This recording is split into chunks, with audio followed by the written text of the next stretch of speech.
Hello everybody and welcome back to the Esports U channel here for the ECAC week number 1 of playoffs. My name is Bass on the Pass, joined alongside by none other than Pyro J. And Pyro, we are here starting off the playoffs. Finally have kicked it off after 9 long weeks of the regular season. We arrive here with the very first round, and we arrive here with the Bethel Pilots versus Roger Williams. And oh my, am I excited to get into this one. Oh, but are you as excited as I am, Bass? Because we have gone week after week of the regular season just waiting for this, the do or die mentality of playoffs. It all begins now. It's so funny, Bass, because you look at BU, who's the 11 seed, and Williams, who's the 22 seed, but they're both 5-3. They're both actually sitting at a very footing coming into this matchup and trying to get to that top 16 of the next round. So it all begins now. All the victories of the wins before them and all the turmoil of the losses, all that experience culminates to this moment. And I couldn't be happier to broadcast it with you, Bass. Same to you, my friend here. We have found ourselves a dynamic duo ready to take down these two teams, and honestly I'm excited to see what they actually bring here, because like you said, they're both 5-3. Theoretically this should be a pretty even matchup back and forth, but you do kind of have to look at the previous records for some of these teams here. BU, they've had an up and down season. There are 3 losses that they take. One of them's early in the season, but 2 of them in a row to the Falcons as well as the Eagles late in the season in 2 sweeps in a row means that they may have a little bit of difficulty holding onto their momentum. When they win out. The last win they took during the regular season was a sweep, but when you go look at the other side for RWU, little bit of a different story. Start off the season with 2 losses, take their wins, and then end the season on a 3-0 sweep against them. So it's one of these things where 2 different teams, one that's a little bit more resilient, the other one which apparently runs with their momentum, whether for better or for worse. Yeah, and game 1 feels like it's going to decide that, right? You mentioned Roger Williams, their last loss, they got swept against. Actually 2 of their 3 losses on the clock on the season they got swept against. So game 1, if it doesn't go their way, history shows that the rest of the series doesn't either. So we're definitely looking for a big tone setter out of the Roger Williams Hawks, the team gold side.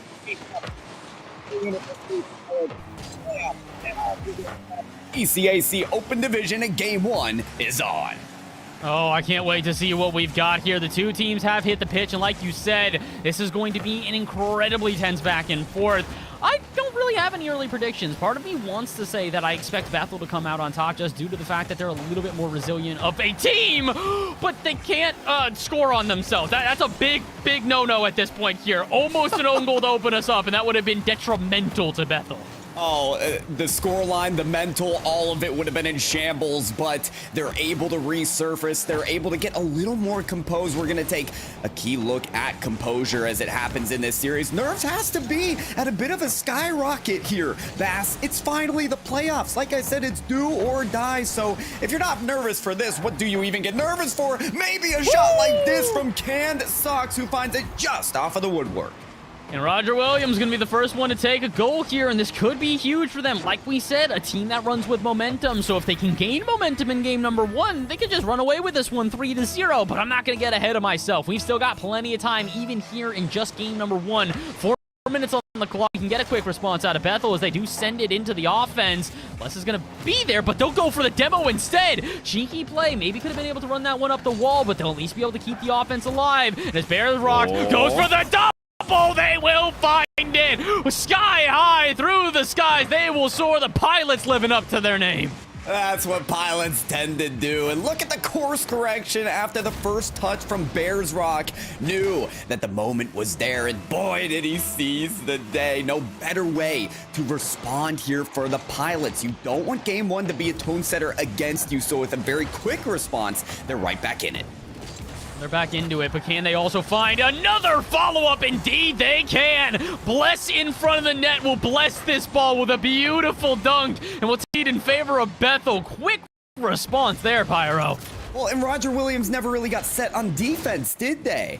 It was very absent on the goal line there, and when you look at Bless just hammering a shot home, and only 1 defender there to block it, I'm looking at Roger Williams to get more disciplined on the defensive side right after the kickoff, because they leave it absent for that long, it could be a really bad telltale sign for the rest of this series, as still pressure is mounting against them.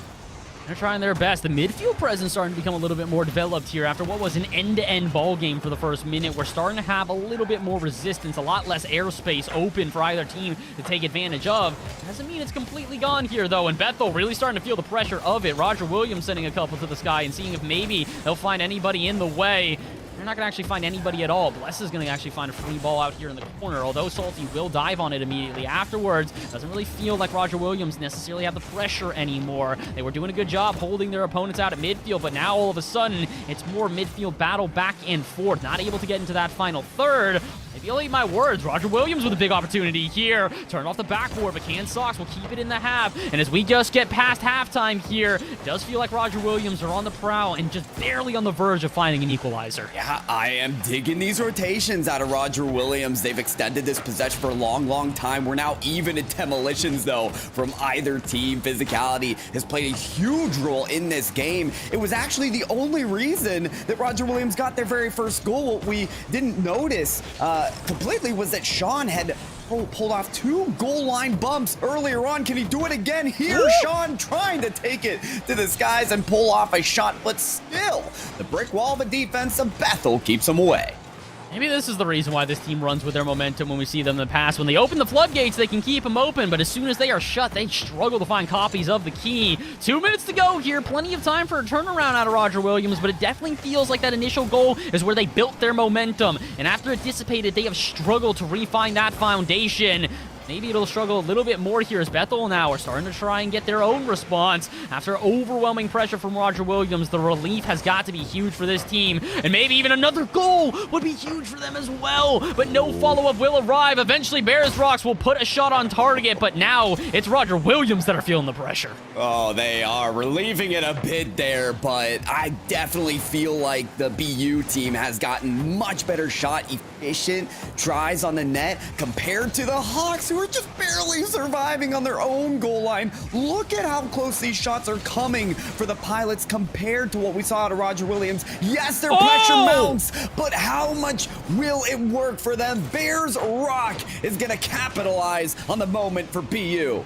And this is brilliant out of Napier before that as well. Gets good 50-50. Probably could have tried to stay with that ball and just play a little bit of 50-50 battle and nuisance if Roger Williams wanted to approach. They see their opponent or their teammate in Bears Rocks approach up, though, and immediately gives them the time and space to take it past that last defender. Bethel looking really solid, not only from a shooting standpoint, but from the rotations as well. But this one, nothing to do with rotations. This is a brilliant shot from Bears Rocks. Rock on, brother. The speed is with the man. Can't even believe it. Just blazed right through the defense. Again, Roger Williams just having trouble setting off of the reset. You'd think that maybe a breather between kickoffs could help get this team back into action, but clearly momentum is not in their favor, especially as Bears Rock looking at it again. Can't get that one to sail home, but it sure is a good setup for Napier, and they're running away with the ball game now.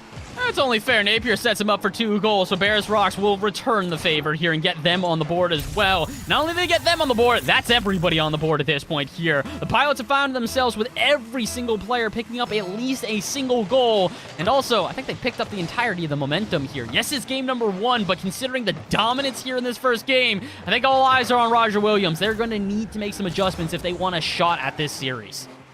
Adjustments will absolutely be needed here, and maybe they could start to do it in the final 30.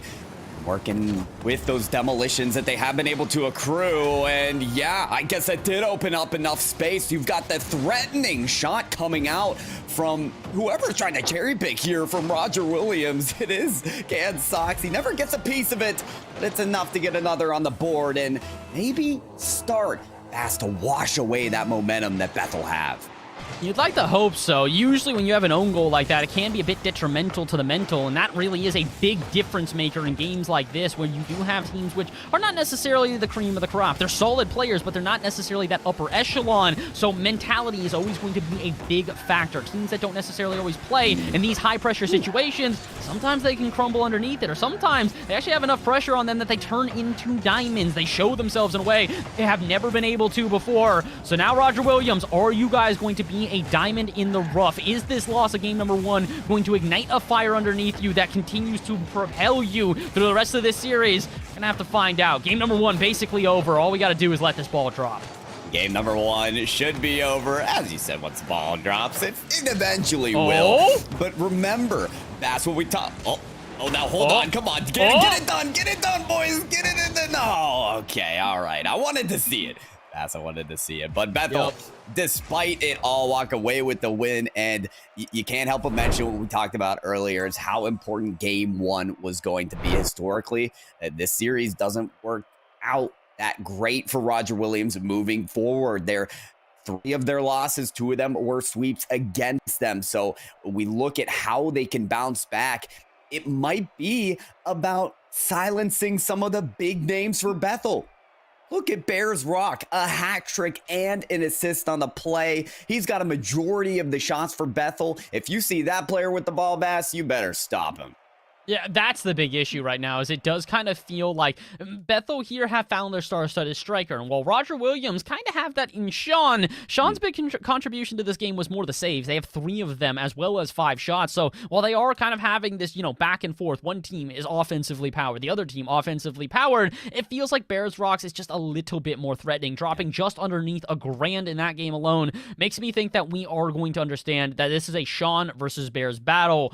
But I hate to say it, usually Bears come out on top no matter what animal they are facing. So, listen, Roger Williams, you guys might need to be a little bit more than a Tweety bird here. Maybe see if you can peck some eyes out and try and claw your way through the rest of this series. Yeah, bring out those razor-sharp claws of the Hawks and start to pick up the competition and drop down some bangers. We'll see as we head into game number 2 as the Roger Williams squad look to get a game under them. That's, I'd say, another thing I'm really paying attention to is the efficiency of the shots and the opportunities that Roger Williams look at. Yes, they had one possession that, Bears Rock. Whoa! What a save shot, unbelievable. Unfortunately, it'll be all for naught, but I'm still on that save from Sean. I can't believe that. And this is why we said, Sean, he was the star-studded defender in the last game, but when you have him playing both offense and defense, you kind of have to have other people fill in the pieces. If they want to have Sean play offense in this game, they can't be forcing him into saves like that. If they want him to play defense, okay, once that initial save comes, someone's got to be there to then transition into a solid offense. So right now, Roger Williams just looking a little bit chaotic, a bit disorganized, and oh no, their opponents are doing the same. Bethel give up a huge opportunity. But speaking of opportunities, where's the follow-up? Roger Williams with a golden opportunity as well, and they let it go awry. The ball is just chilling out by himself. He says, you don't want to go, you don't want to go. All right, I'll just kind of mosey my way wherever I want on the field. Ball's got feelings, Baz, and nobody wants to hurt its feelings by hitting it, apparently. But at some point, surely, these players will figure it out and take advantage of the golden opportunities that rely among them. Sean, one of those opportunities that could be there to Salty Ocean, but that connection just falls a bit short. Salty Ocean still with yet to get some crucial numbers on the board without goals, without assists. The opportunities are there, but the execution's still lacking. Execution just a little bit behind, but unfortunately at this level of play, that's kind of what you have to expect. The two teams are not going to be, necessarily RLCS level, so when there are these little in-betweens where the mistakes come, that's where you punish. And I think that's the big difference right now for me, is that Bethel are seeing these plays out of Roger Williams, these boomers that just kind of go into no man's land, and they're filling in the gaps, making sure to not allow them to transition out of their half too efficiently. Another good example here, look at this one, in the air, booming back and forth between two players for so long, but rather than giving the space for Roger Williams to eventually intercept, Bethel send another player and make sure to keep it away from their possession and keep it in their favor. I love the way that Bethel is playing right now, but it still does feel like Roger Williams have a little bit more that they could give. They make a couple adjustments here and there, Pyro, and I think they're right back into this game. Adjustment that's needed is to only send one defender on this ball as well. They do it a good job there with Salty Ocean out into it, and Sean with the follow as well. A nice dunk off of the corner, could set up a passing play. Bless there quickly though, and no cap off the ceiling. 2 defenders there for Bethel now. But even with a double commit, it's just 2 players on the ball. With demolition as well onto Bethel, could mount a counter attack. A decent 50 from Sean will leave up a little bit of action there for Salty Ocean. We're at the half court line. Bears Rock loses possession. Bless now now with a great pop. What can he do with the follow? Not enough, but could be. Oh, Napier shot denied as well. And Bears Rock will try to cap this off with a read off of the backboard and maybe a final touch. No, sent away again. But how long have we been on that half? Roger Williams finally escaped, but it's after so much pressure against them. They need to make it happen out of the offense that they find here, but they will not. Matter of fact, they will get scored on. Napier goes the other way and puts in the second for BU. What a strike as well. We've been waiting for these breakaway goals to finally land, but the connections have been lacking. The execution just missing, but Napier was ready to capitalize there, and that's his goal per game so far. It's trending in favor of Bethel as it has been. The momentum not shying away in game 2. It really isn't in favor of Bethel right now. The good thing for their opponents, though, is Roger Williams, you have plenty of time to try and turn this one around. RWU have played a good game, but the big issue for them has been finding those lethal strikes when it counts the most. Oh, in addition, it's also been able to take advantage of these openings that they have been found. It does feel like the team's just a little bit behind the ball, but maybe here they can make me eat my words. Ripper just barely off target, but the follow-up does not arrive. Sean dives into the ball, cannot make a connection, and now we will go to the other end. Bethel possibly going to close this one out right here, right now, but they need a shot. Bless misses the initial. No one there for the follow-up, and Bethel, they will eventually find it. 3-0 with 70 seconds to go, and I'm thinking Bethel are moving on to series points. It might just, but I'm still gathering myself over on this end, Bass. There's a lot of, flying right past the ball. Again, don't want to hurt its feelings. Bears Rock, though, doesn't care at all. Will slam into that ball at any occasion, and great execution, great finishing factor that we've seen from Bears Rock from the very beginning. Sometimes it's just that player on the field that dominates. Bass and Bears Rock found the rhythm. Once he found that rhythm, never let it go. Napier, the dish out to Bears Rock. That's on target, but they got to send 2 for the save. Could have been enough to open up a lane for Bethel to score again. And could the breakaway goal be in? Woo! Almost, as Napier almost own goals. It wouldn't have been the first time we saw that from Bethel. And again, Roger Williams with a stand to take at the end of this. Game 2, and it's still taken back. No way. How does that turn into an assist from a save by pinching it against his own post to a pass out to Bless? Napier could have taken it. Anybody could have taken it at that point. Clear lane, clear skies, and Bethel, they might have just found themselves a clear path to victory as it's 4-0 with 30 seconds to go. And Pyro, I think we've got to call it here. Bethel are going to move on to series point, and Roger Williams will need a reverse sweep just to try and stay in this tournament.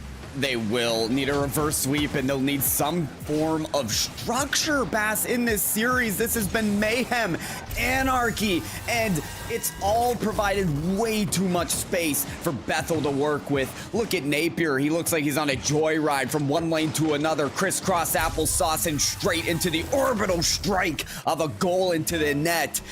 This is too much momentum right now for the BU Pilots, and they are all over this series. Oh, and they're not even done. They're faking the final kickoff of the game so that Bless can come through and try and rip a shot like that. Instead, actually, though, it'll go to the other end. Can Sox trying to give a little bit of life to his team as they exit out of game number 2. They cannot, and unfortunately, that means that Bethel now move on to series point. I say unfortunately because we wanted a good back and forth here. Pyro, we expected a good back and forth. 2 teams both 5-3, but apparently the seeding really was significant. The 11th seed Bethel here is making the 22 seed, look like it is not only statistically half of what they are here. So Roger Williams not looking poor, but at the same time, they need a spark of life at this point.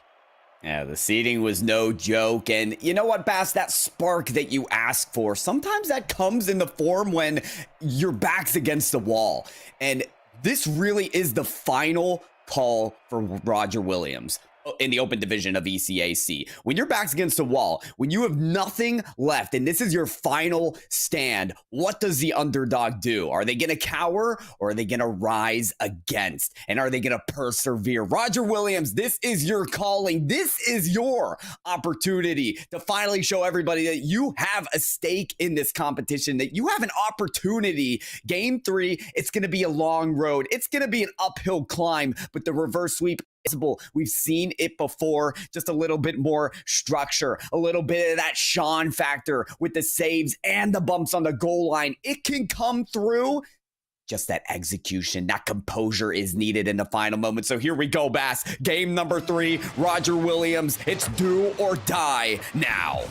And I believe in them to get this one done. I know that Roger Williams can have a strong turnaround, but the question is can they hold themselves for a full 5 minutes? A lot of the issues we have seen have been these peaks for Roger Williams, for RWU, where they get back into the game, but they cannot stay there for all too long. The one thing that could get them a little bit back into this game is there has been a switch up. It's Bears and Napier, but instead of their usual third here in Bless, they have brought in Vertex, which could be here for better or for worse. We don't really know too much about Vertex, so let's see, can they step up when it counts? They'll at least get involved in a save so far here and keep the scoreline even as we go 30 seconds into this one without a goal.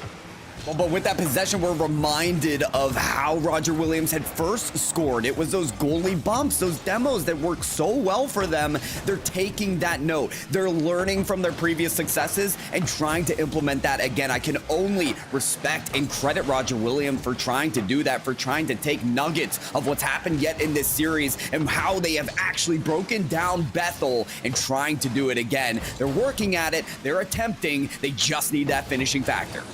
They might be able to find it here. A couple of double commits on the back line have left Roger Williams in a very awkward position, one which they can't actually escape. They're still stuck into their half, and a boomer out of midfield might just be able to switch that up, but no one able to make contact. Napier expecting a 50, Salty hoping to go for the ball, but cannot get there. And Vertex will be the one to open up the score line. I don't really blame the defense. How did this get that much power off the ceiling? That's, you're writing this down, Bass. That's a new mechanic in the game of Rocket League right there. Launch the ball. I'm talking moonshot off of the ceiling, exactly where it's going to go, crossbar down. Yeah, calculated. Bass 100%. Vertex was out in game 1 and game 2 because he was perfecting that shot in training, okay? And look at it come to fruition. Bethel with a great start. 2 demolitions from Sean. He's taken out, but couldn't open things up for Roger Williams.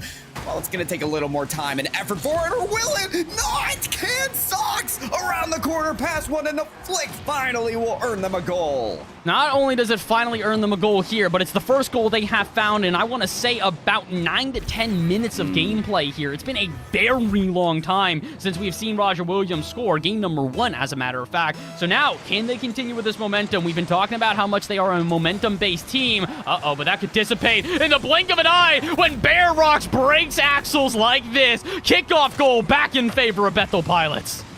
Well, Roger Williams are rudely reminded about their first goal in game number 1. It was quickly taken away, any of that momentum from the quick response of Bears Rock in this Bethel team.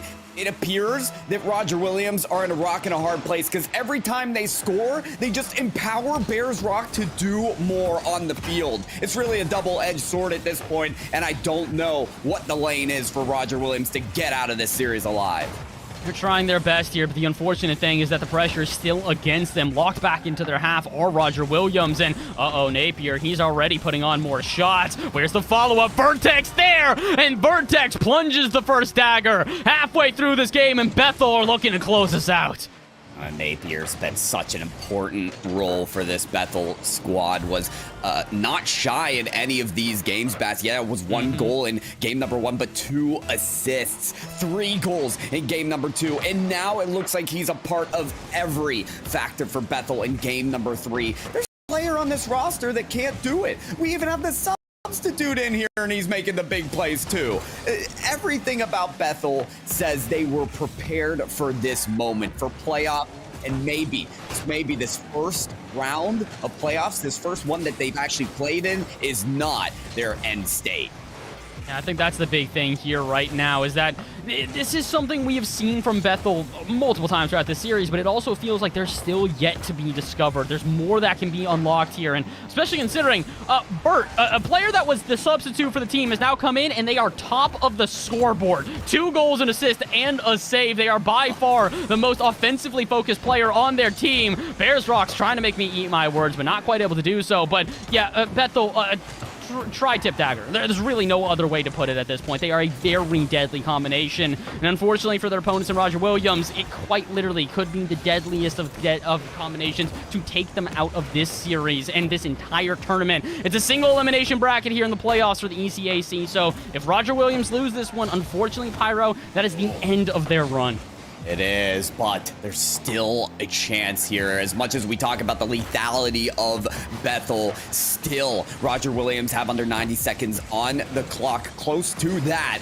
Get just 2 goals. They've only gotten 2 goals in this series, but maybe they can capitalize for 2 in the final states of game number 3. This is a stand potentially for Roger Williams. Get out of their own half, and they do that unless we reset the ball at the half-court line. Bears Rocks is tired of hearing all about Vertex. He wants to be the top of the leaderboard again. And I can't really blame. He wants a little bit of a cherry on top to end this day. He's been the MVP for his team thus far, so why not get an MVP caliber performance to end us off here? 1 minute to go, 3-goal deficit. Unfortunately, I think is going to be insurmountable for Roger Williams, and I got to give my cap off to them. They played a good game. They definitely started to become a much more resistant team as we got into the series, but the unfortunate reality has reared its ugly head yet again. Oh, I was going to say, only one team can win. It might still be Roger Williams if Bethel are going to own goal. Yeah, this is really Bethel playing with their food, it feels like. We had a goalie there, I believe, ready to respond, and although we could have seen Napier come up with that save, it was probably unnecessary. So, yeah, now it's time to solidify their showing. Almost Sean finds a cheeky redirect, and here it is off of the backboard. Bears Rock going to get a monstrous clear, which should set control back in their favor, but still an inkling of a chance for Roger Williams.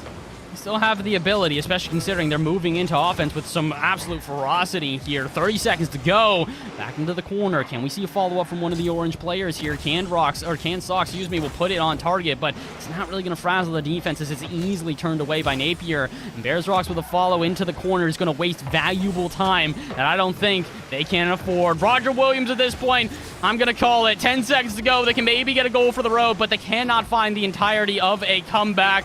Can they even get that goal for the road? Yes, they can. Sean will get assisted by Vertex. He will put in one more, and with 1 second on the clock, it's technically possible, but I think we can both call it Pyro. BU moving on.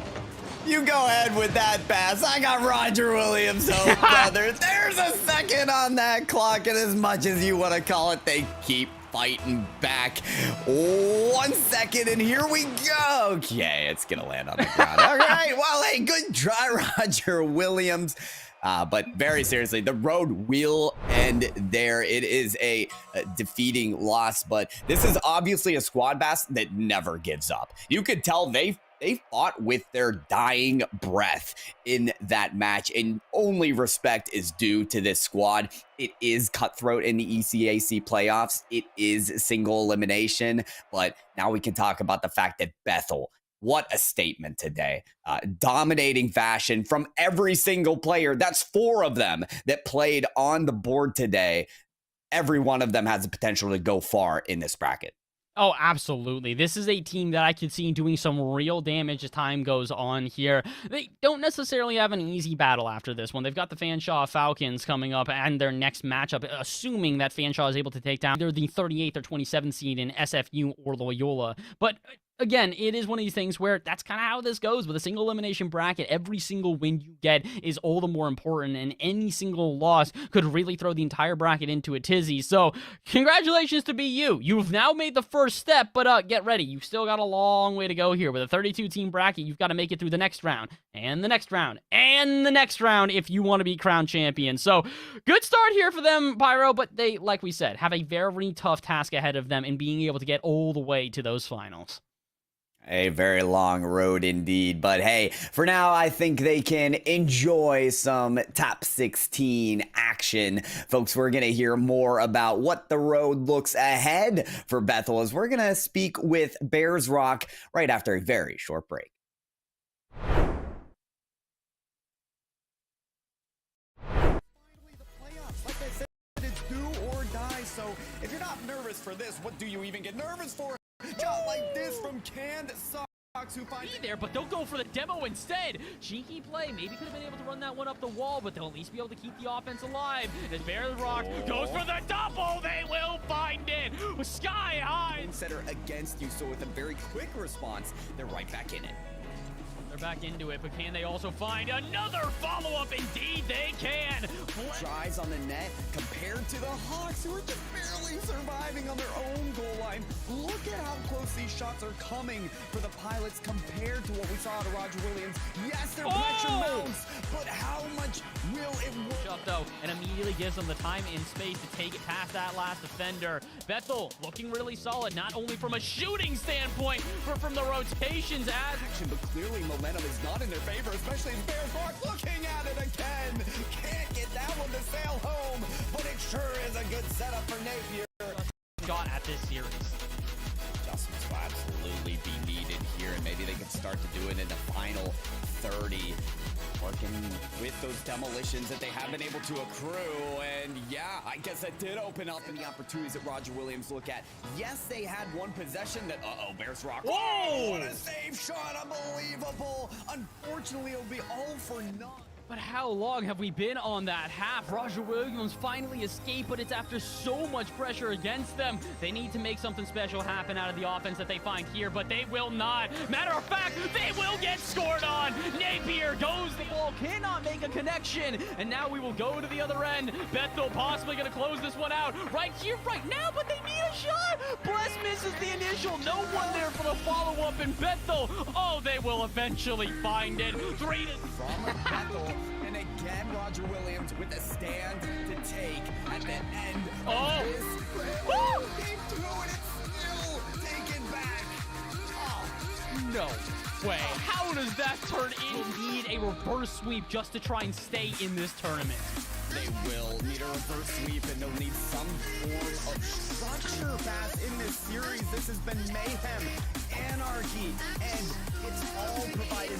On which they can't actually escape. They're still stuck into their half, and a boomer out of midfield. Might just be able to switch that up, but no one able to make contact. Napier expecting a 50. Salty hoping to go for the ball, but cannot get there. And Vertex will be the one to open up the scoreline. 2 demolitions from Sean. He's taken out, but couldn't open things up for Roger Williams. It's going to take a little more time and effort for Williams. Nice kid socks around the corner pass. Number 1, as a matter of fact. So now, can they continue with this momentum? We've been talking about how much they are a momentum-based team. But that could dissipate in the blink of an eye when Bearrox breaks axles like this. Kickoff. Fortunate thing is that the pressure is still against them. Locked back into their half or Roger Williams. And Napier, he's already putting on more shots. Where's the follow-up? Vertex there! And Vertex plunges the first dagger. Final stage of game number 3. This is the final stand potentially for Roger Williams. They've got to get out of their own half, and they can't do that unless we really a good game. They definitely started to become a much more resistant team as we got into the series, but the unfortunate reality has reared its ugly head yet again. I was gonna say time that I don't think they can afford. Roger Williams at this point, I'm gonna call it 10 seconds to go. They can maybe get a goal for the road, but they cannot find the entirety of a comeback. Can they even get that goal for the road? Yes, they can. Sean will get assist.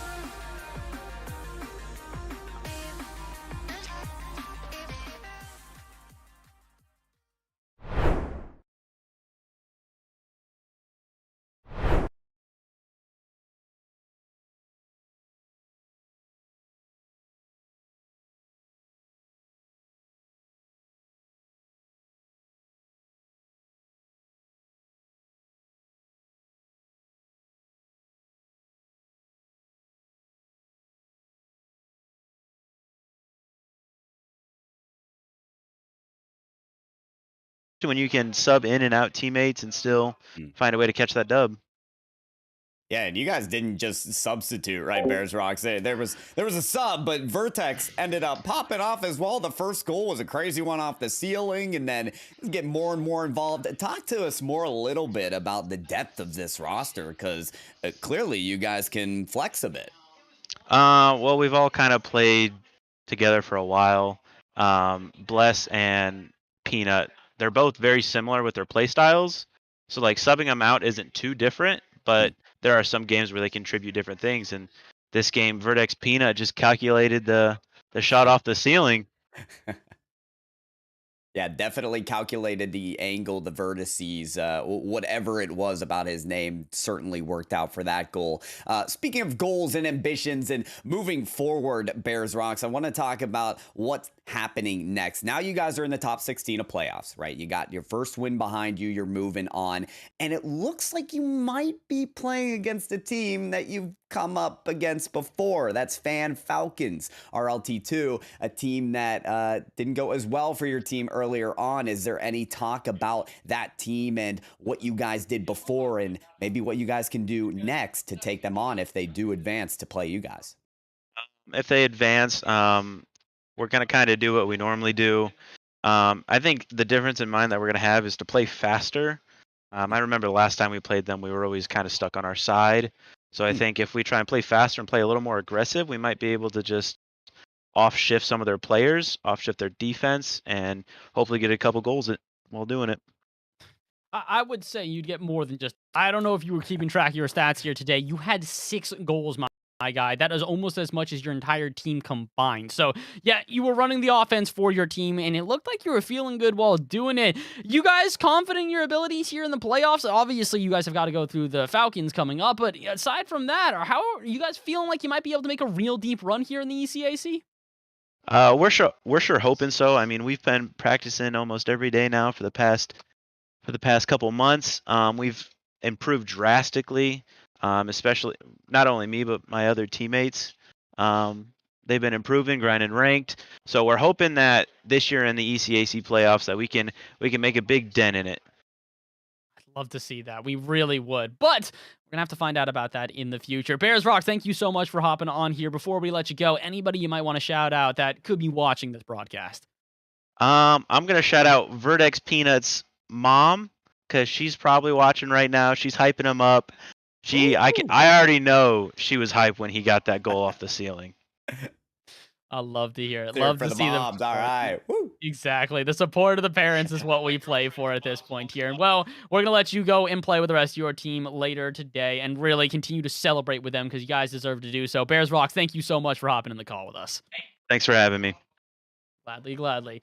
That was Bears Rocks from the BU Pilots, Bethel University. They have just taken their first win in playoffs, and now, Pyro, they've got a long march ahead of them, but it's a march apparently they're pretty confident to take, so we'll have to see what happens with them. I'm excited for Bethel and their future here in the ECAC for playoffs.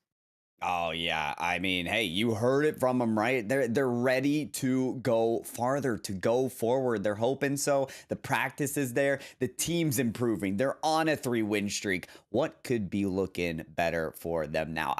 I'm ready for it. I'll admit I was kind of ready for an upset. I was calling for the reverse sweep. Listen, I know I look like a hater, but Bethel, you got my heart now. So take with it what you will and go forward in the top 16 and do the dang thing. Congratulations to Bethel. 100%. And well, congratulations to everybody else who's also watching this broadcast, because you're not done yet on the day. We've still got more surprises in store. We're going to take a quick break here for the Rocket League session, but we're going to throw you guys over to Overwatch and into the very capable hands here of Kilomiles and Septilence. So, quick little break. When we return, though, Overwatch action here at Esports U. You are not going to want to miss it. Stay tuned.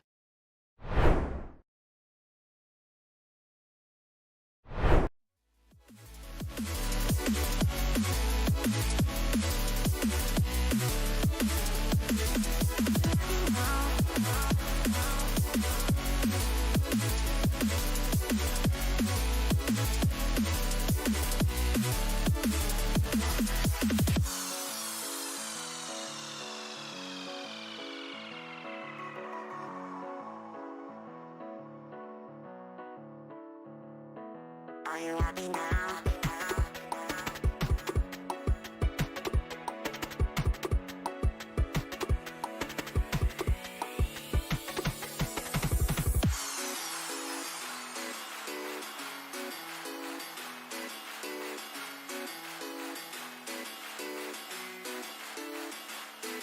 Are you happy now?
Welcome everybody back to Esports U, broadcasting week 1 of the ECAC Overwatch playoffs. My name is Keelan Miles on the mic with Stevenson, and we are getting ready to go into our 16th and 17th seed, St. Francis University taking on Thomas College. Absolutely, Miles, and I am super excited to be here. We're going to be having a banger of a series. Like you said, we're looking at 16th seed Thomas College going up against 17th St. Francis University. And with those seeds being close, so close that almost guarantees us a close series as well, a nail-biter till the bitter end, and I truly hope so. Yeah, and not only do we think it's going to be close, we know it probably will be because these teams played back in February. And, well, it went down to the wire. 2-1 control, 5-4 hybrid. It was just always so close, nonstop, down to the wire. And you know both these teams, they are raring for a rematch. Oh, without a doubt. And week 1 of playoffs, I mean, what a better spot to have a kickoff like that. We're going to be going toe-to-toe. This is a run-it-back, a vengeance match, if you will. And I believe our first map is going to be Lijiang Tower. I'm not positive on that, but jumping into Lijiang, I'm really hoping we get to see some pretty traditional team comps here. My favorite part of control maps in particular, and Miles, I think you and I have talked about this before, is how most control maps in the game, the stages within them call for different team compositions, and it forces these teams to come out and bring out new compositions the entire time, and nobody can really play what I always call kind of a comfort pick. Oh, I definitely agree. And with Lijiang, with the more open maps like Gardens 2, of course, Control Center, Conformed, Confined, you're going to have to bring out all of these varied compositions, and honestly, as a caster, on our side of things, it makes me so glad we get that little teaser for what the series is going to bring us. Absolutely, and control maps are the most unique map type in the world of Overwatch. It is a map type unlike anything else in the game. We see a lot of overlap with 2CP and Hybrid and Escort. The 3 maps can kind of be compared to one another, but it's it's Control that truly stands out, and I'm really excited because this is going to be Lijiang, like you mentioned, Gardens. I mean, just looking at Gardens and Control Center, right? Stages can't get much more different. Control Center, very close, a lot of tight corners, and Gardens almost as open can be. Yeah, and with that varied ability, you also, again, you mentioned how varied Control is, but how it makes sure you play different things. But the thing it does also test is how much you want to win. Control is a game mode where you can win by sheer force of will. And here in the first round of playoffs, we're going to be seeing a lot of that, starting out on Night Market. Oh, and Night Market, a personal favorite of mine. Personally, Control Center's my favorite because I'm a Junkrat ride or die, but I mean, Night Market definitely a close second. And Miles, the number one question on my mind is, are these Symmetras going to stick around? Because we can see Symmetra TP directly out of spawn for a speed boost, or Symmetra TP up and through the window onto point. It's going to be that Sim versus Sim battle. We're looking at Reaper v Cassidy as well. That's the real standout. Both teams choosing to stick to that Symmetra, and as these teleporters come out, this fight's shooting to start right here, right now. And immediately the cards are all on the table. The immortality field is down, but for Mari, it's immediately broken. And just like that, Jacoby's out of the fight. The damage is definitely swinging the way of St. Francis. Look at that Chieftain chipping away the shield immediately, and that gave Jim Jam all of the room they needed to clean up that fight for St. Francis. Killer Miles, Chieftain already has an ultimate. And that is, I was just sitting here, just a mouth agape, and that is incredible to see Chieftain with that photon barrier already up, and we hardly get to talk about it as Thomas College, they're storming right back into it. Oh yeah, this quick re-engagement is good to see. It shows coordination as the turrets go to the back to distract, but there's that early ultimate we called out. With that, Chieftain puts up the defenses, and you can see Thomas College flip-flopping from one to a massive shatter right there. All 6 to the ground. That's going to be a cleanup for St. Francis University with the help of Amari's amplification matrix. Oh my goodness, Miles, that was just free as free could be for Cherry there to walk up and bring the hammer down. St. Francis University showing up very large and in charge, winning 3 ultimates into winning the second fight, but somehow almost still in the lead when it comes to ultimates here. Valkyrie has his amp matrix and opening up that garage door, maybe the open door that Thomas College needs to succeed. Cassidy is going to be putting a more or less shield in the way, but right through the amp matrix gets that early pick. That damage being out of the fight means Jim Jam's not there to stun this approach, and that will be a clean take right here. Look at this, the stall is already fading. Raid smashes the last defender, and Thomas College taking it. Raid has been doing a very good job on this Reinhardt. I think that's a tough thing to say because we did watch their team get shattered, you know, by Cherry, but Raid had already been removed from that equation. And right now, I think Raid is doing exactly what they need to be, just really bringing the heat to Cherry. If you let a Reinhardt succeed on a pose, he's gonna win, he's gonna swing, and he's gonna just absolutely demolish you across the board. And now, St. Francis, that ultimate, not as successful as they may have wanted. Not as they might have wanted, but that source of defense being out is amazing, even with the shield still going up. But that's a nice shatter, but you can't really follow up on it this second, especially as that shield comes down from Chieftain. Now with 30% building, you can see right in the center of the point, the main tank isn't shielding anyone. They're actually down, and even with that pick, they're still trading back and forth. It's not going to be a clean take right here, though. That is a nice cleanup. They could have lost a lot more right there. Yeah, a little bit of luck showing up in the end. I was completely with you. I thought we were going to see a lot more one-for-one trades, but somehow St. Francis is keeping themselves on top of things, just now kissing that 70%, which means there's only technically 30 seconds left of this stage if Thomas College doesn't engage. They've got a couple of ultimates coming in here. They're going to have a garage door. They're going to have attack visor, but I think those ultimates are going to be really difficult to use against the composition that St. Francis is using. Right away avoiding that Ant Matrix, but they're still eating a lot of damage. Look at that Immortality field already down, and yet they still pull the trigger on that ultimate. No shield to guide them. You're using the aimbot as a shield, but you're not going to get to use it for too long as that Deadeye cleans up all the defenders. Both supports fall as the main tank's fall is with them, and that will be now. I don't think there's a way to get back. St. Francis University getting the first point on Lijiang Tower. A huge opportunity for St. Francis there. And Miles, the scary thing about playing a mirror matchup the way we just got to witness here on Night Market is one of the teams will be better at that composition. That's just simply how the cards fall in a game like Overwatch. And right now, Thomas College trying to respond to St. Francis and falling a little bit short. I think a lot of that has come from the ultimate usage and the ult economy that St. Francis has really been able to hold on to through that first stage. I think Thomas College might want to consider comfort swaps. And if these are their comfort swaps, maybe go for something a little cheekier. Yeah, I agree with you right here. In the past, we saw this go to a 2-1 victory, and St. Francis fell. This map is going to show us if there has been improvement since then, or if that was all just a fluke. As now Thomas College coming out on this Rhine Diva rush composition, and Valerie goes for that big boop, but now they're behind enemy lines. And look at that, because the other team didn't have their Lucio, they fall early on. St. Francis University is going to get another early take right here.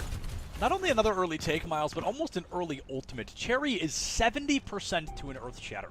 They need 2 more swings, maybe 3 or 4 more swings, to put that Shatter online and get an ultimate that'll be completely uncontested by Thomas College. Not only did they lose the first fight, but they got very little to show for it. They gave a lot of ult charge over to St. Francis, and now they are in an uphill battle once again. All the way around back right now. Don't want to deal with that too much as Chieftain. These turrets are going to be a little bit of risk, but you're going to have to worry about how fast you're approaching. You don't want to overcommit and lose your front line like you did before. As you can see, playing around this pillar, Ant Matrix is ready to go down, but they might not even need it. But you might as well use it for the cleanup to build faster ultimates right there as everyone falls. Still not a single kill to be found for Thomas College. Yeah, that is a phenomenal clutch from St. Francis, and I think something they did that a lot of people might not notice is, well, actually, there you go. There's a kill for Thomas College, but it's really interesting to note that St. Francis, they gave space. They backed up when they knew they needed to. They let Thomas College push into a choke of their own accord, and then capitalized off the back. I think that's a genius play. Cherry now looking for that Earth Shatter and finding it. Once again, finding such a nice shatter right there. Cherry gets the cleanup they deserve, and that was needed, Sep. They didn't have their Lucio. They couldn't fully engage. They needed a way to shut them down. And I guess that's the way to do it. That was maybe a 15-second fight. The Lucio's not there to help you move, so you make sure your opponents can't move either. I mean, just another massive Earth Shatter from Cherry. We're keeping an eye out on the bomb here from Cicada. Last time, St. Francis went for a bomb teleport combo, but this time, they're just sending it high in the sky, and Jay Gibby going to be on the wrong end of the explosion. Team was a little too spread, and now they don't really have the damage mitigation. They don't have crowd control. Speaking of the crowd control, though, Raid comes in with a shatter of their own. The cleanup is good, but it's not clean. St. Francis is still able to battle back. 2 boops right now, Sept. As now, even though they get this win, are they even able to get around the corner? Not without a Reinhardt shield, not with that Ant Matrix there. They can't get there. St. Francis, even after eating that shatter to the face, holds strong right here on the defense. Jim Jam popping off as the overtime comes out. Oh, Pranksters down, and that's got to be the little bow on top there, Miles. Unfortunately, that is going to be St. Francis walking away with a 2-0 victory. Well, unfortunate if you're a Thomas College fan, but if you are a St. Francis fan, I can only imagine that you are feeling good about the end of that one. And I really, just kind of breaking that down, think that came almost entirely to usage of ultimates and ultimate economy overall. Cherry with a very early shatter gets that play in the game. That's a surprise to nobody, but it really was the team coordination and the ability to use only 1 or 2 ultimates at a time rather than overextending that gave St. Francis this ability to seemingly never die. Yeah, even when they did fall, they always had those backup ultimates in case the other team committed everything, in case they went all in. I mean, like you saw right there, they used the shield on the commit.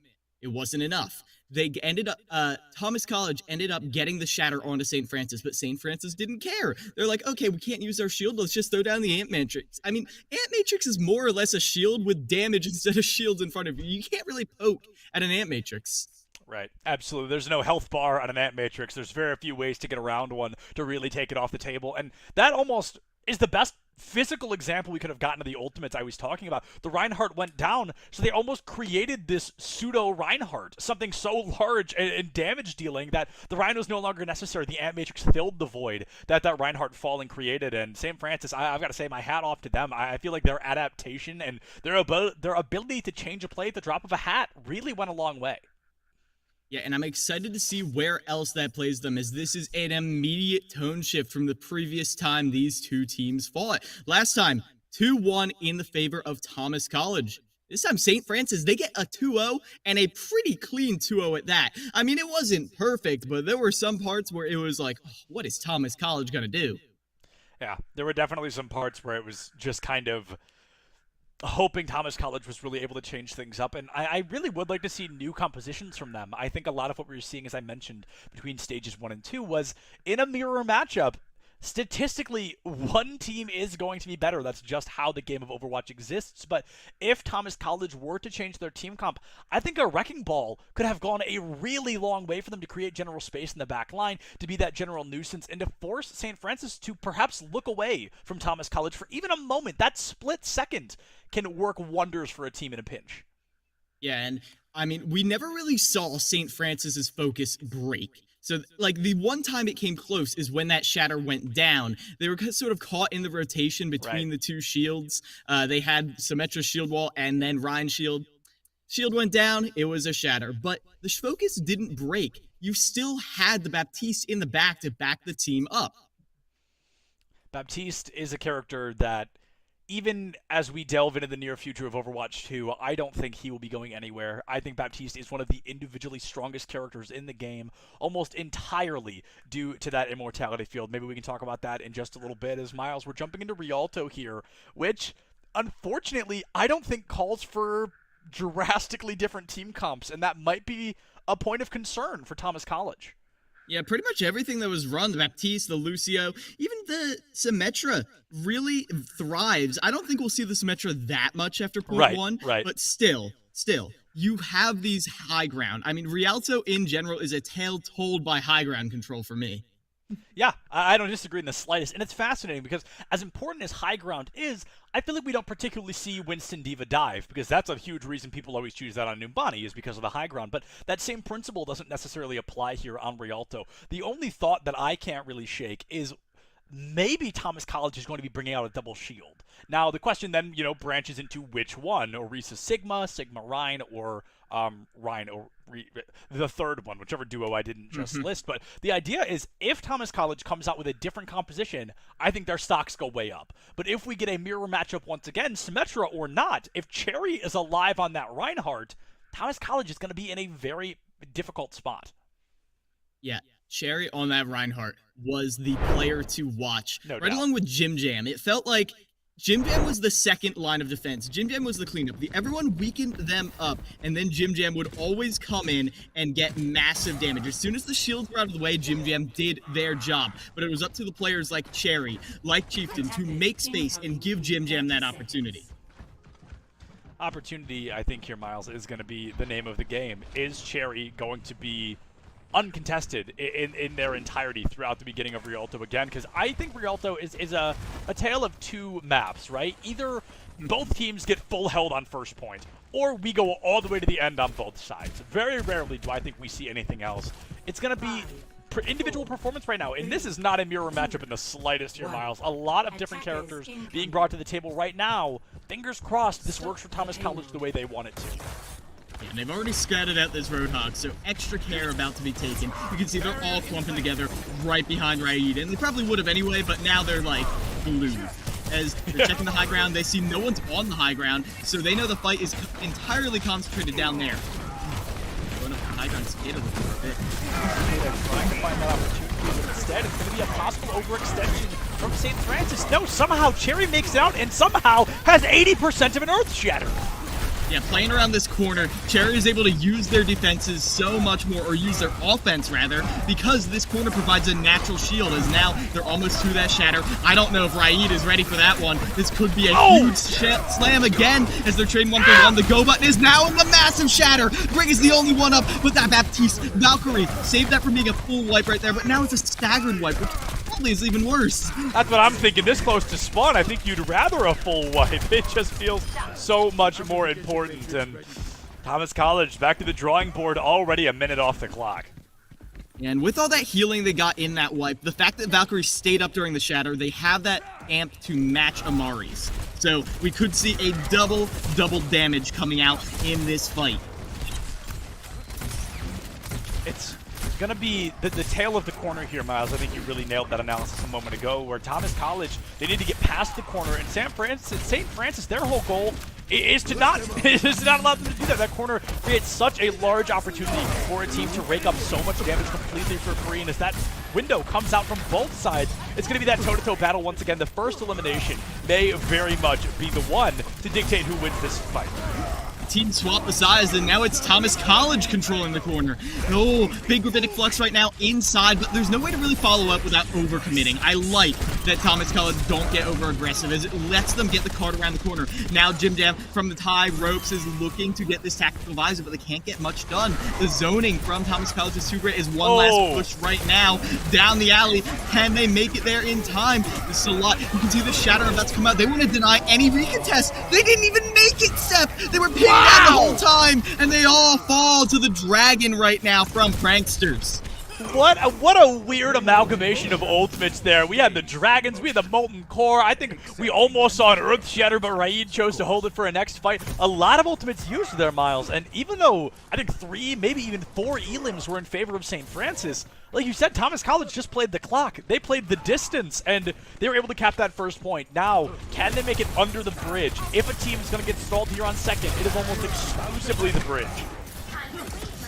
Yes, now, I mean, the bridge might not even be a factor, as we're in this last sort of holding point for the second point, and it's not gonna matter. Raid comes in with the immediate slam right there, but that is the Immortality Field falling, and Cherry gets a shatter in return.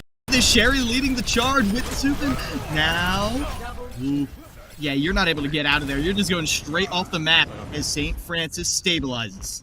Yeah, St. Francis, they wanted to win that fight. Their Reinhardt gave it to him for free with a nice little cherry on top of that one. Now 3 minutes left on the clock.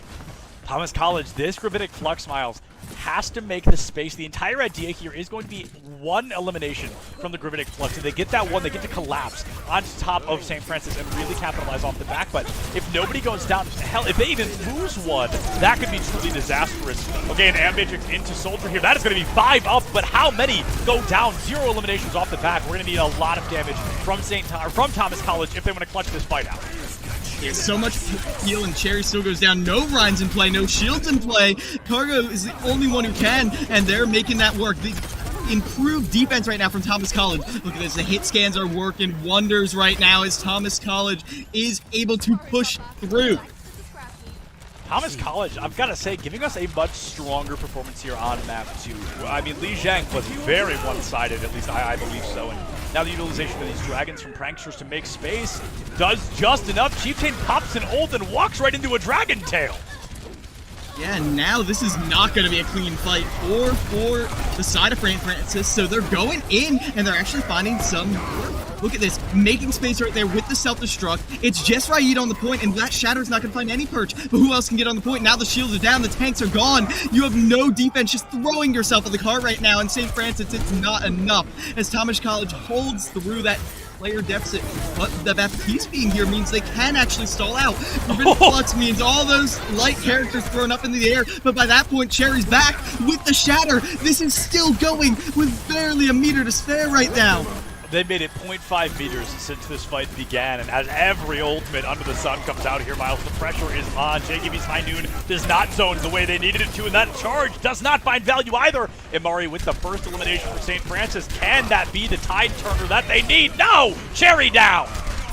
And with Cherry down, once again, the defense becomes a little more shaky. But look at this, Tactical Visor positioned in the back. Right here, this prolonged fight, this siege might be broken, might be ended with these double ultimates coming out. Oh no, pranksters!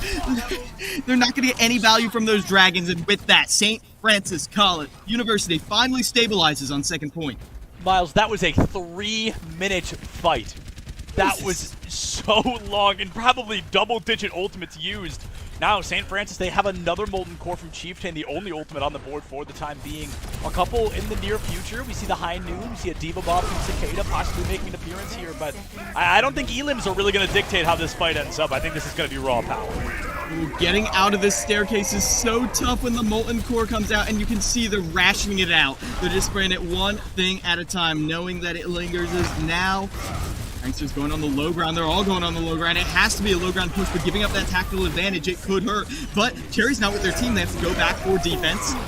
Oh! Noon, and the massive Shatter catches everyone again. Cherry, are you kidding me? Once again, Cherry, in the last seconds of a match, gets the team kill that they needed. The team cleans up, and St. Francis University breaks all expectations and holds in the last bastions of the second point. A terrifying revelation there, but like you said, as long as Cherry is alive, the fight is never truly over. A huge turnaround from St. Francis. I thought Thomas College was going to be able to walk that all the way till the bitter end of Rialto, but a win condition has been set here, Miles. And with how St. Francis has been playing up to this point, I expect nothing short of raw, unbridled aggression from them as soon as those spawn doors open. Yep. And that's what you need to see, too. I mean, some of their players, like Jim Jam, might enjoy the distance, but closing that distance, forcing the scramble situation against Thomas College is the best thing to do when you have them pinned against the wall. When the pressure is up, you don't want to let down. You want to keep it up. You don't want to give them a second to maybe stabilize, maybe breathe, which is exactly what they need to be doing in these spawn room doors. So something that I often reference in, when I'm casting other games, is I always talk about the proactive restyle versus the reactive play style. And I think that's definitely what we're seeing right now with St. Francis. They're playing proactive, they're controlling spacing and momentum and speed of battle, and Thomas College, they just can't get their footing. The rug has been ripped out from them every single time. That they're forced into this reactive pocket that they really don't want to be in. So I think if Thomas College can find even a fraction of a moment to put themselves back on top, this whole series could flip on its head. And they're holding right on the payload. You're staying in those spawn doors, but finding a defense right here is going to be tough as Sigma Shield not going to last long, so everyone's to the underside of the cart right now. It's going to be tough for St. Francis to get off this high ground, but it's definitely a position they enjoy a little more as they're able to get that wall. Chieftain stuck on the other side of the wall. The wall comes out, and even if you trade this 1-for-1 right here, this is still time off the clock set. Time off the clock, and every second matters. This is a classic, what I always refer to as the Havana hold, where a team goes all the way up to a spawn door and they hold there for as long as possible. The win condition is never to truly win every fight, but it's to burn as many seconds off the clock as possible. And right now, the Upin has found 3, I think maybe 4 boops on the bridge. Yeah, and the beautiful thing about this right here, even with those boops to clean up the fight, is that Thomas College are guaranteed another fight right here. They're guaranteed maybe even a cold hold at the corner if they're able to get there fast enough. But no, with this Mortar Lucio, you do have the speed, you have the healing, but you don't have an Ant Matrix, and you don't have shields, damage mitigation to get down this hallway while you can see that Ant Matrix in play. And because of that, Thomas College, they're just going to have to hold it this very last part as Cherry is down. No main tank right now, and the Griddick Flux catches everyone. They do have an Immortality Field to keep them up throughout all that, and that's able to save a lot of lives for St. Francis, but not their positioning.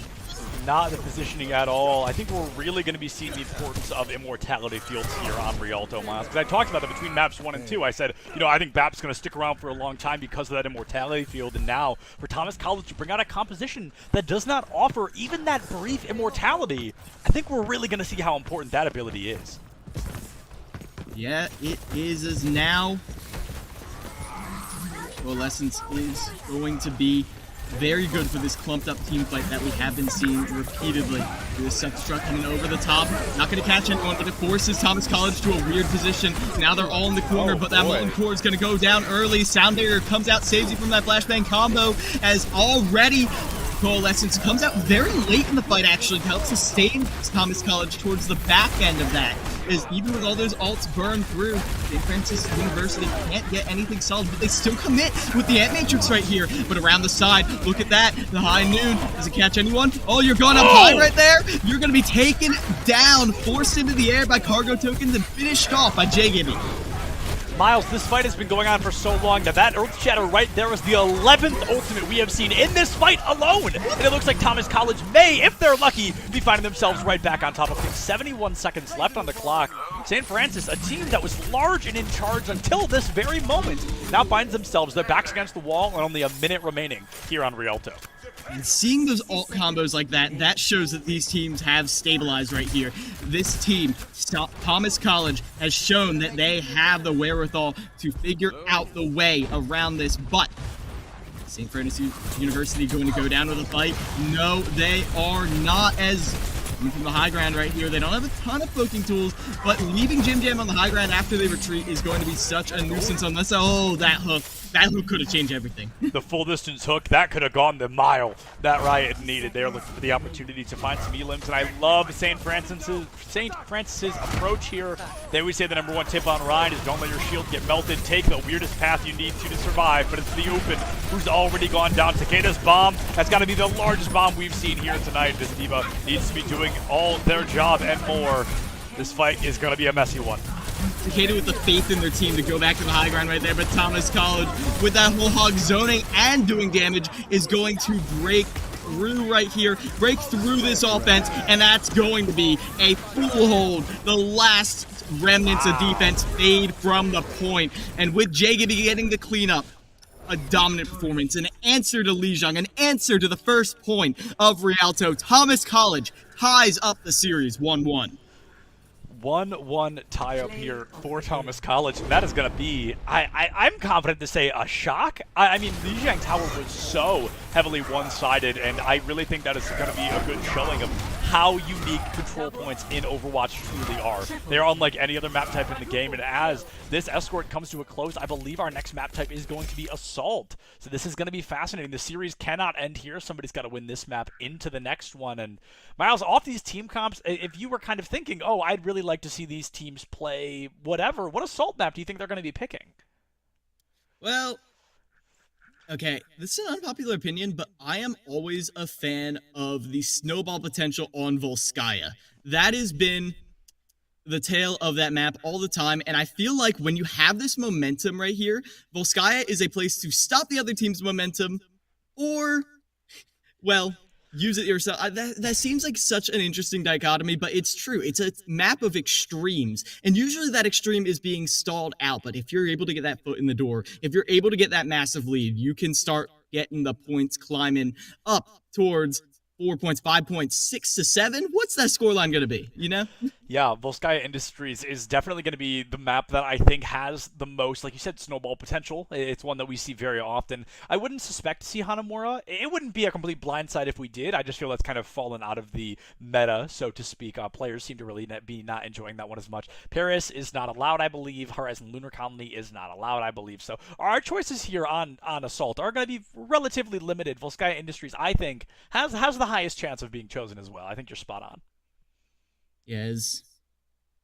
Looking at this team, I'm trying to think, what was that one adaptation? I mean, there were many, but what was the adaptation that helped Thomas College on that defense? I felt like it was a little bit of an informational advantage. We always saw at least one player way up on the high ground calling out these rotations before. One thing that in particular came to mind is we saw the Roadhog on the high ground in a very uncomfortable position, but a position that Roadhog is specifically equipped to escape.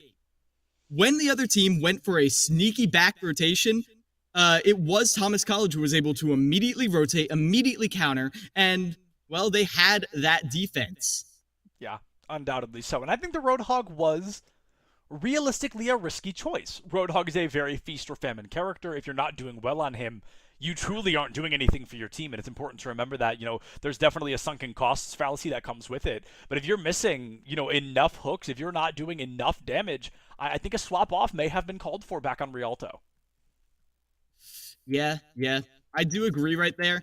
But luckily they were able to bring that together, and now I feel like going into this, you're going to see a lot more of, well, I was about to say a lot more sustained, but in particular, I really do think the fact that Moira came out, the Moira along with the Roadhog was doing that much damage, and no main shield, you only had the Sigma right there, it shows that the damage, the burst damage, wasn't as much of a threat from St. Francis.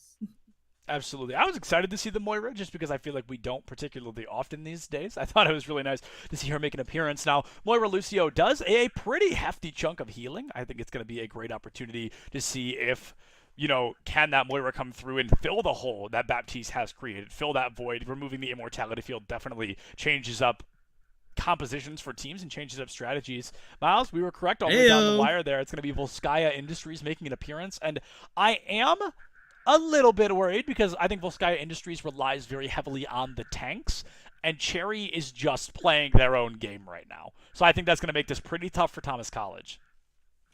Yeah, but if Cherry is playing their own game, you can abuse the fact, like, in my opinion, part of the sort of neutral game of Overwatch is figuring out where the resources are being distributed. Like, if you know that Ron is just being fed all this healing, all this support, then you can either focus someone else or cut off those resources. And that's true of anything, but knowing where they're going is a very good way to target those resources. Yeah, and resource management, resource targeting may be the name of the game. I guess a question that I haven't really been able to talk about is the DPS line. That's not a question, that's more of a statement. But my question is, will we be seeing Widowmaker here on Volskaya? Because, Miles, recently, the more I've been seeing this map, these collegiate players in particular have been bringing Widow out, like, weirdly often. And I don't think I've seen anybody particularly headshot savvy in the DPS department yet. I mean, we definitely cannot take away from Jay Gibby on that Cassidy, picking up, I believe, a 5K in the final fight back on Rialto. So, I mean, the work is being done, but there's also a notable difference between playing Cassidy and Widowmaker. Yeah, I wouldn't mind a Widow. It could be the Ashe instead, though, as, again, these snipers are a historic pick.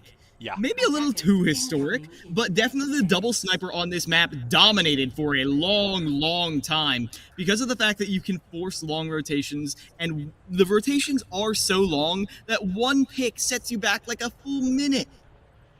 Yeah, this map in particular, I think, has one of the most punishing spawns in the entire game. I mean, control maps are built, not control, assault maps are built to really punish the attacking team if they do poorly. We've got double shield coming up against that classic Rhine Diva. DPS could not be more different. I mean, this is going to be double sniper versus a hell of a lot of damage from St. Francis. I mean, this is going to be the microwave plugged in, the Cassidy at the ready, and the TP right up and over. Miles, this fight could be over before it even begins. Yeah, with Jacoby down, that's a lot of your closer and damage gone. Pranksters is trying to slip an error out here or there, but a lot of their potential is gone as they just surge right in. St. Francis has none of that nonsense. Not dealing with any of your shenanigans on the point. They're not dealing with any of the early picks either, as Jacoby right off onto that Cassidy. They do not want to be playing that long game any day of the week going into the second point. Now, this is a fascinating circumstance because Thomas College, I think they played the right composition. I think they played it incorrectly. With an Orisa Sigma, you want to be utilizing the high ground and forcing the opposing team to push into you. Instead, they waited for St. Francis to push and then gave up their space a little bit too early. Now Israel is the first one down once again. Spoiled Milk not far behind. I mean, Miles, this is just a steamroll. St. Francis showing their dominance again. Maybe that Rialto was just a hiccup. That's what they're trying to write in the history books, and history is written by the victors, and they're about to be the victors on this point. If Thomas College cannot get in there, this Gravitic Flux could be the turning point, but how are you even going to get there to use it right there with this bottleneck, this Earth Shatter keeping you from even touching the point right there? 5 minutes, 35 seconds for St. Francis University right here. A strong is even the right word, a dominant opener right here on Volskaya. 95 seconds more than what they started with. I feel that is very important to note. You start with 4 minutes on the clock. St. Francis ends with 5:35. Now, Miles, Thomas College is going to have to go and say flawless run. I mean, St. Francis just did. They're going to have to mirror a near perfect run to even hold a light, hold a flicker of a flame to what St. Francis just brought to the table. And, well, if I have any hope, it's the fact that on Rialto, on payload, it was the defense where Thomas College really began to shine. It was the defense where they found ways to force St. Francis into very uncomfortable situations. And if you think about it, Control doesn't really have that much defense if you lose the first take. And you didn't get to see that defense during their attack because, I mean, come on. So maybe Thomas College is just the defensive powerhouse and they haven't gotten the chance to showcase it yet. Yeah, their defense was not allowed to really play the game. I think we saw that. St. Francis came in, they won the first fight, and before Thomas College could even all 6 respawn, the second fight was over. I mean, it was truly just the speed advantage for Thomas College, or for St. Francis, excuse me, and Thomas College, now, Miles, they are just pulling names out of a hat at this point. This is a funky team comp if I've ever seen one. Yeah, return to Anno right here, coming out from the side of Thomas College. I mean, I like it, but Baptiste doesn't suffer as much from the healing mitigation as some others might if you're able to save that immortality field. It's going for the long rotation around the right here. It's going to be a slow rotation. It's fascinating. St. Francis playing the way I wanted Thomas College to play. You really utilize that high ground. You force your opponent to push into you, and by doing that, they have to walk through several chokes. Now Thomas College playing a long-distance game. We're looking at sniper v sniper here, at least for a moment. Yeah, but you're lacking that key damage right now, and that could end up hurting. They have to play around this little wall, but that doesn't save you from Ash's chip damage. As Jim Jam is searching for this pick, they see the chipness come around from spawn, and they know that damage is lacking, so St. Francis pushes the envelope. They go right on in, wiping Thomas College off of this high ground, and that's gonna be a take right here. There's no way to stall this out. A regroup right there, and oh, wow. Oh, wow, is really all I think that can be said about that. I mean, my goodness, what a cleanup from Cherry straight away. And it's just Cherry. Over and over, we have seen Cherry with the same thing every single time. It's just this Reinhardt so massively in charge that I really think Thomas College is losing to a Ryan. Yeah, I would agree. As now Thomas College going for this low ground assault right here on the offense. Okay. I mean, you're gonna get that turret out of the way, obviously. But now you've got to look for the other cracks in the armor. Where can you find it? As they're being poked from all sides, that is the disadvantage. The low ground approach might let you avoid the high ground for a while, but then once you get to the point, the most important part, then you have to confront it. And confront it they do. Pranksters confront it by going right up into the high ground, getting rid of Chieftain, and that's the opener the rest of the team needed. The go button to start cleaning off this point A. Thomas College now, after a little bit of stagnation, is able to clear out this first point. Now, it's important to note straight away that no matter how well Thomas College does in the second point, they aren't even coming close to what St. Francis has brought on the table. Bright side, if they finish with more than a minute on the clock, they can at least bump down SFU's time back a little bit, right? So it's down. They're down, but they're certainly not out. And they used a lot of ultimates to win that last fight. St. Francis, they got Aim Bob at the ready. They've got a garage door here and a Shatter. Gravitic Flux not far behind. This next fight, Thomas College should come in. They should try to run it dry and bait out as many ultimates as possible. Yeah, that would be optimal as they're trying desperately to find that slow opening. And if you're trying to bait out ultimates, the fact that it took too long right there, they're finally able to get the rotation, and now they might not need to bait out ultimates, but Cargo Token does go down. They're trading right now, and trading is not good when you're on the offense like this. You get out Sun College, but the whole hog is still there. Or rather, Shatter. Yeah, that was not the most successful fight for them. Yeah, certainly not the most successful fight, at least not one that we wanted to be seeing there. Thomas College, this is a funky spot. They had a great opportunity at the beginning of that fight. They lost one, and as we talked about earlier, I mean, assault maps are so punishing of the offensive team if things go poorly. They've got 3.5 minutes left, so at least 3 solid attempts to try and take this point out from SFU. How do you feel about how long they're staying on this high ground right here? Because I feel, they commit now. Look at that, jumping right across there, but it's not enough. The people went, both supports are down for Thomas College. This is a wipeout right there. And pulling the whole hog, it's going to be a space opener, and you're going to get the Sigma, but it's not going to matter in the long run as Prankster's pinned behind enemy lines. You probably just want to jump off the map right there. Yeah, that was brutal. The whole hog was great. It really was. The problem was you made space for all 0 of your teammates left on the point. It was a great ultimate, great execution, poor timing, as both your supports, and I believe even one of your DPS, had already bit the dust. It was going to be a 3v6 on a good day, and Raid just pulls that a little bit late. Unfortunately, it's not going to work out well. SFU, they do not overplay their hand. They do not overextend, and they've still got 3 ultimates at the ready. Now, Miles, like you said earlier, Thomas College throwing this high ground a little too long for my liking. I get they're trying to bait out Elin, trying to bait out a little bit of ult charge and damage, but at this point, I really think they've just got to be running it down. Looking for early Elins like that with the open falling. That could have been their open, but I mean, Jim Jam just tearing it apart right now. From the high ground, 4 eliminations from Jim Jam, and now, yeah, just a little bit of cleanup. Pranksters are running for home. They're not going to get out this time. Pranksters always the last one alive, too. They're desperate to try and just get a little bit more of an opening. 2 minutes remain. Thomas College, they have used 2 of their pushes. They've got 2 left, and this is going to be a tough scenario. The Upin holding out of this rally has had it for the last 3 fights and has not used it a single time this half, I believe. I'm really curious what kind of their go button is for using that ultimate. Maybe we'll find out. Thomas College, they're taking a different approach, which I like. I don't always love this backline approach, but it does give you an option, and the mix-up does actually let them catch Chieftain unawares. An immediate early advantage for Thomas College as they're taking this high ground. They're about to have Coalescence to clear out the rest of it, and they use it. Valkyrie now pressuring behind those shields as, look at this, it's a pincer closing around St. Francis University. From the back, from the front, they're threatened. They're able to take down the back. The shield is there, the block is there. From Cargo Tokens, no shatter for you, my friend, as they're still not able to get more than a take on the board, though, as this stall from St. Francis evens out the one mistake they made not catching that rotation.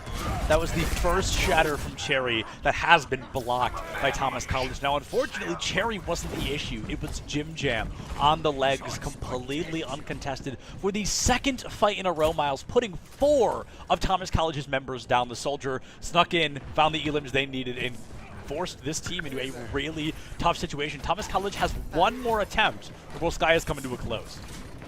30 seconds. Yes, they're going back to the tried and true, this high ground rotation. And for once, not everyone is in position for St. Francis. You can see they're scrambling to get there, and crucially, Jim Jam is on the high ground.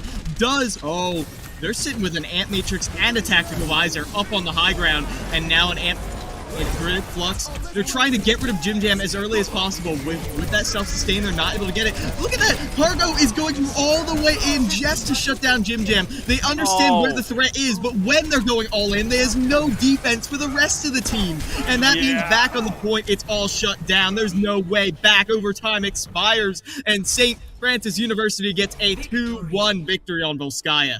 A complete and total team kill there at the bitter end. St. Francis putting themselves up 2-1 on the series, which puts them one map away, Miles. I'm really excited, though, because our next map is going to be Hybrid. Hybrid, very similar to Escort and Thomas College. They stomped on the defense back on Rialto. I would love to see them bring that same energy here and maybe force us all the way to a map 5. Yeah, I would love to see that from Thomas College. They have the tools to do it. They have shown it before. But honestly, based on how that defensive hold in the last point of Volskaya went, I'm scared for the first point of whatever this hybrid is. I mean, there are some that can be pretty swingy, but if you're on a Numbani, oh, good luck getting past that first point. Without a doubt. Numbani notorious for it, but 99% chance, at least in my heart of hearts, we're probably going to end up on King's Row. I think we're going to find out in just a couple of minutes. We're going to give these players some times. Get up, use the restroom, get a snack, and I highly suggest all y'all do the same. But promise, you'll meet us right back here for some more ECAC Overwatch on Esports U in just a couple of minutes. We'll see you soon.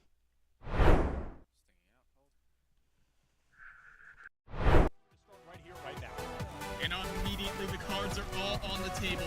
The immortality field is down, but Mari is immediately broken. And just like that, Jacoby's out of the fight. The damage is definitely swinging the way of St. Francis.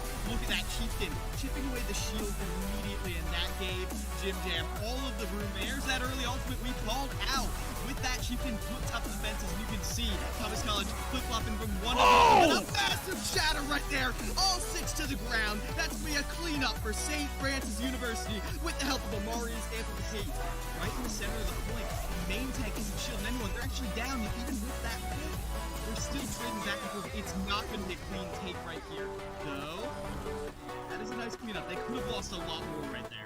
Yeah, a little bit of that damage. They're still doing a lot of damage. Look at that immortality field already down, and yet they still pull the trigger on that ultimate. No shield to guide them. You're using the aimbot as a shield, but you're not going to get to use it for too long as that Deadeye cleans up all the defenders. Both supports fall as the main tanks fall with them, and that will be now. I don't think there's a way to get back. St. Francis uses it, and Valerie goes for that big boot, but now they're behind enemy lines. And look at that. Because the other team didn't have their Lucio, they fall through one. St. Francis University is going to get another early take right here. Approaching. You don't want to overcommit and lose your front line like you did before. As you can see, playing around this thing with the Gate Matrix is ready to go down, but they might not even need it. But you might as well use it for the cleanup to build fast. Show of their own accord and then capitalize off the back of the play. Cherry now looking for that earth shatter and finding it. Once again, finding such a nice shatter right there. Cherry gets the cleanup they deserve, and that was new one. This could be a huge slam again as they're trading 1-for-1. The go button is now in the massive shatter. Greg is the only one up with that Baptiste. Valkyrie saved that from being a full wipe right there, but now it's a staggered wipe, which probably is even worse. That's what I'm thinking. This close to one last push right now down the alley. Can they make it there in time? This is a lot. You can see the shatter about to come out. They want to deny any recontest. They didn't even make it, Seth. They were pinned down the whole time, and they all fall to the dragon right now from Raptors. We're in this last sort of holding point for the second point, and it's not gonna matter. Raid comes in with the immediate slam right there, but that is the immortality field falling, and Cherry gets a shatter in return. Look at this, Sherry leading the charge with the super. Now, has to be a low ground push, but giving up that tactical advantage, it could hurt. But Cherry's not with their team. They have to go back for defense. And the massive shatter catches everyone again. Cherry, are you kidding me? Once again, Cherry, in the last seconds of a match, gets the team kill that they needed. The team cleans up, and St. Francis University breaks. Lock it. Every second matters. This is a classic what I always refer to as the Havana hold, where a team goes all the way up to a spawn door and they hold there for as long as possible. But the win condition is never to truly win every fight, but it's to burn as many seconds off the clock as possible. And right now, the Upin has found 3, I think maybe 4 boops on the bridge. Yeah, and plugged in to Cassidy after ready in the TP right up and over. Miles, this fight could be over before it even begins. Yeah, with Jacoby down, that's a lot of your closer and damage gone. Pranksters is trying to slip an error out here or there, but a lot of their potential is gone as they just surge right in. St. Francis has none of that nonsense. Not dealing with any of your books in history. It is written by the victors, and they're about to be the victors on this point. If Thomas College cannot get in there, this gravitic flux could be the turning point, but how are you even going to get there to use it right there with this bottleneck, this earth shatter keeping you from even touching the point right there? 5 minutes for this pick. They see the chiefness come around from spawn, and they know that damage is lacking, so St. Francis pushes the envelope. They go right on in, wiping Thomas College, because I feel, they commit now. Look at that, jumping right across there, but it's not enough. The people went, both supports are down for Thomas College. This is a wipeout right there, and pulling the whole hog, it's going to be a space opener, and you're going to get the save. With that self-sustain, they're not able to get it. Look at that, Cargo is going all the way in just to shut down Jim Jam. They understand where the threat is, but when they're going all in, there's no defense for the rest of the team, and that means back on the point, it's all shut down. There's no way back. Overtime expires, and St. Francis University gets a 2-1.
Welcome back, everybody, to the first match of the ECAC playoffs, where right now St. Francis is up 2-1 over Thomas College, and despite one dominant full hold from Thomas College, St. Francis looks like the team to beat right now. No doubt about it. And it's interesting because St. Francis, the 2 maps they have won have definitely felt one-sided. But it was that weird Rialto that has given me a pang of hope, a pang of kind of opportunistism. Hope is the word I'm just going to stick with here. Y'all know what I'm saying. But Thomas College, they really showed up on Rialto. Not only did they almost cap the second point, but then they went on and full held the defensive hold against St. Francis. So all of a sudden, this team really came to life. And Miles, this is going to be fascinating because our next map type is hybrid. Now, it is a hybrid of an assault map and an escort map. Both of these teams have done very well on one of those maps individually, but as we enter Eichenwald, this is a map notorious for being full held there on that first point. Yes, it is, and that is, I think, where we will see the strongest side of St. Francis, given how powerful their last hold on Volskaya was. I mean, looking back at the previous match these two played, which I've been referencing a lot, I did see that this was the point where St. Francis was able to clutch out. So this is their opportunity to bring the guillotine down. But if they're not able to, then Thomas College might just be the ones to bring us all the way to that map 5 and win it out.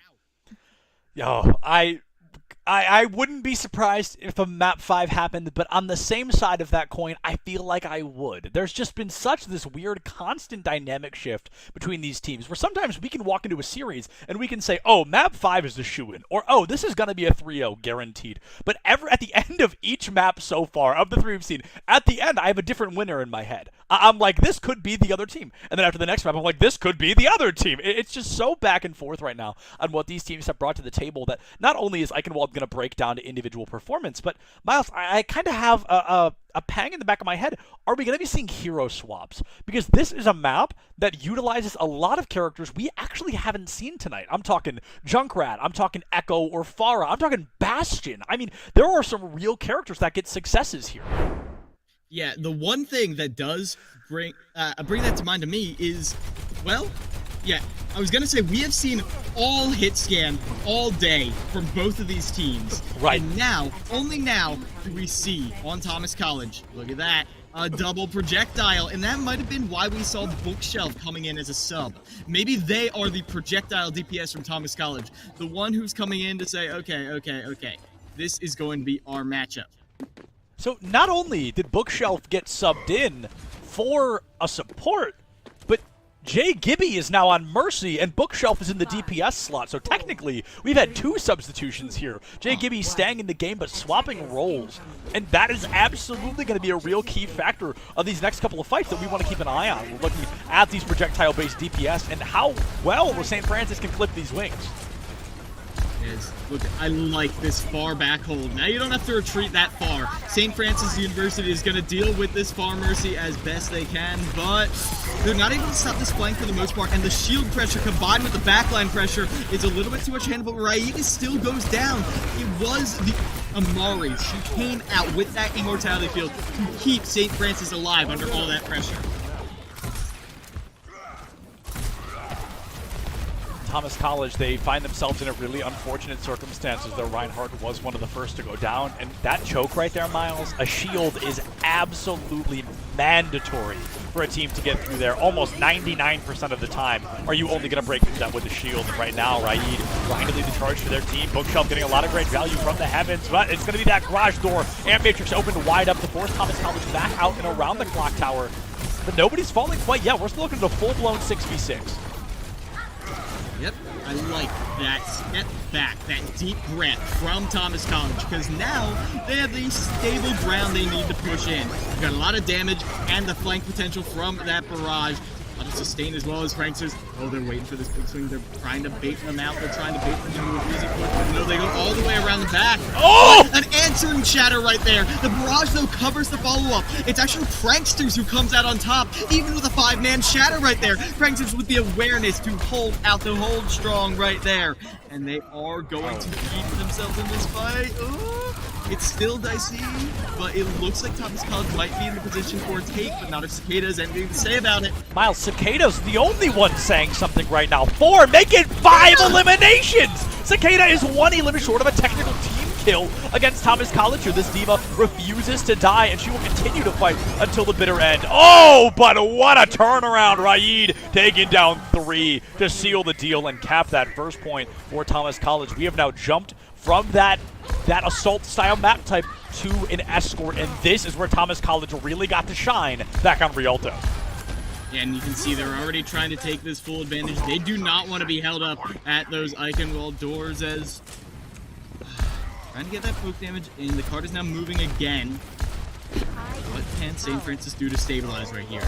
Trying to play this high ground with the hit scan right here, taking away the tower, and now they have more or less full control. I think Raid has to drop down right there, yeah. But in that drop down, Raid almost just straight up died. Yeah, so Raid got real danger close to death. He's going to be able to stabilize on the card for just a moment as Amari is really starting to break down that shield damage. I think Baptiste can get rid of a Reinhardt shield, and I think only 13 primary fires. It's really, if you're focusing that damage, you can do a real number with it. The 2-2 shatter comes through. I think 8 people in total are going to go down there, but nobody gets elimed off the back of it. Yeah, they just push the pause button on that fight, and once it resumes, it is St. Francis coming out on top for the time being. With this close range potential they have, even with all the splash on the side of Thomas College, it still feels like when they close the distance, it's St. Francis who has the edge. Absolutely. St. Francis definitely starting to feel like they've got a general edge over Thomas College, and I'd honestly be quite shocked to see the card stalled right here. I feel like we either see it full held or maybe stalled right before those castle doors as the spawn advantage becomes so aggressively in favor of defense. That Echo already down. This forces Thomas College into, never mind, a full-blown 6v6 as this fight gets ready to kick off once again. Rez out of play, but I don't think that's going to matter that much. With how fast-paced these fights have been, we haven't even seen the Rez that much. Because now Prankster coming in with that barrage again, but they are very aware of this double DPS ultimate. You can see Cicada is in position. Seda, the hero from before, ready to mitigate this barrage. As I am not even sure we're going to see it, as two players already... one already down. Pranksters is trying to go into the backline, but they don't even need that diva mitigation. 2 hit scans in the backline, make it 3 with Amari back there is enough to stop that. And in this slow fight, played in inches, it is St. Francis generally coming out on top, though. That one big skinny ultimate, Amari is out of play. Well, this Shatter could be massive if Raid chooses to use it, but instead just going to be relying on that good old classic left click. I love it. It's honestly the smarter play not to use the Shatter there. I think the Shatter would have just won the fight a little bit quicker. Pranksters had a play I really did not like, approaching 3 hit scan players as Farah. That is just asking to get eliminated, and they learned that the hard way. It's going to be this kind of final moment fight, 100 seconds left on the clock, and Pranksters might be able to take this team out before they even get a chance to swing. Instead, going to be able to find not much of anything, taking a lot of damage from their own barrage. The open with a perfectly timed sound barrier keeps all of St. Francis in that fight, but it's still not enough. Not enough to get your players on the point. Thomas College snowballs through after that one mid-point victory, and now they are in the 3rd point of Eichenwald. 3rd point, Eichenwald, and oh, Miles, my dream is finally coming true. The Rat is back on the side of St. Francis University. Chieftain farming that damage, and this is one of, if not the best Junkrat point in the game, in Overwatch as an entirety. Junkrat really gets his opportunity to shine here, and I hope Chieftain gets to show that off for us, but it looks like he might not even need to as that high noon comes through and puts that Echo down. Bookshelf really going to struggle here on this 3rd point because you can't be an eye in the sky if there's no sky to fly.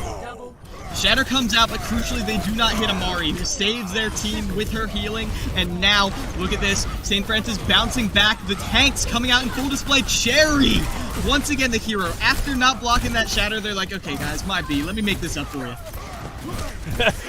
Hit him with the My B gang in the middle of a competitive matchup, ready to take the wheels, take the reins back, and really kind of stall out Thomas College. Now, Miles, this is a great example of what you and I were talking about earlier, where this is definitely that style of map where the closer the offense gets to winning, the harder it becomes to win, because the defensive team gets such an aggressive spawn advantage. And, I mean, there's just no better demonstration than Eichenwald 3rd. It becomes so hard for Thomas College to re-engage, and that bomb maybe going to make it a little bit harder. Somehow, nobody goes down.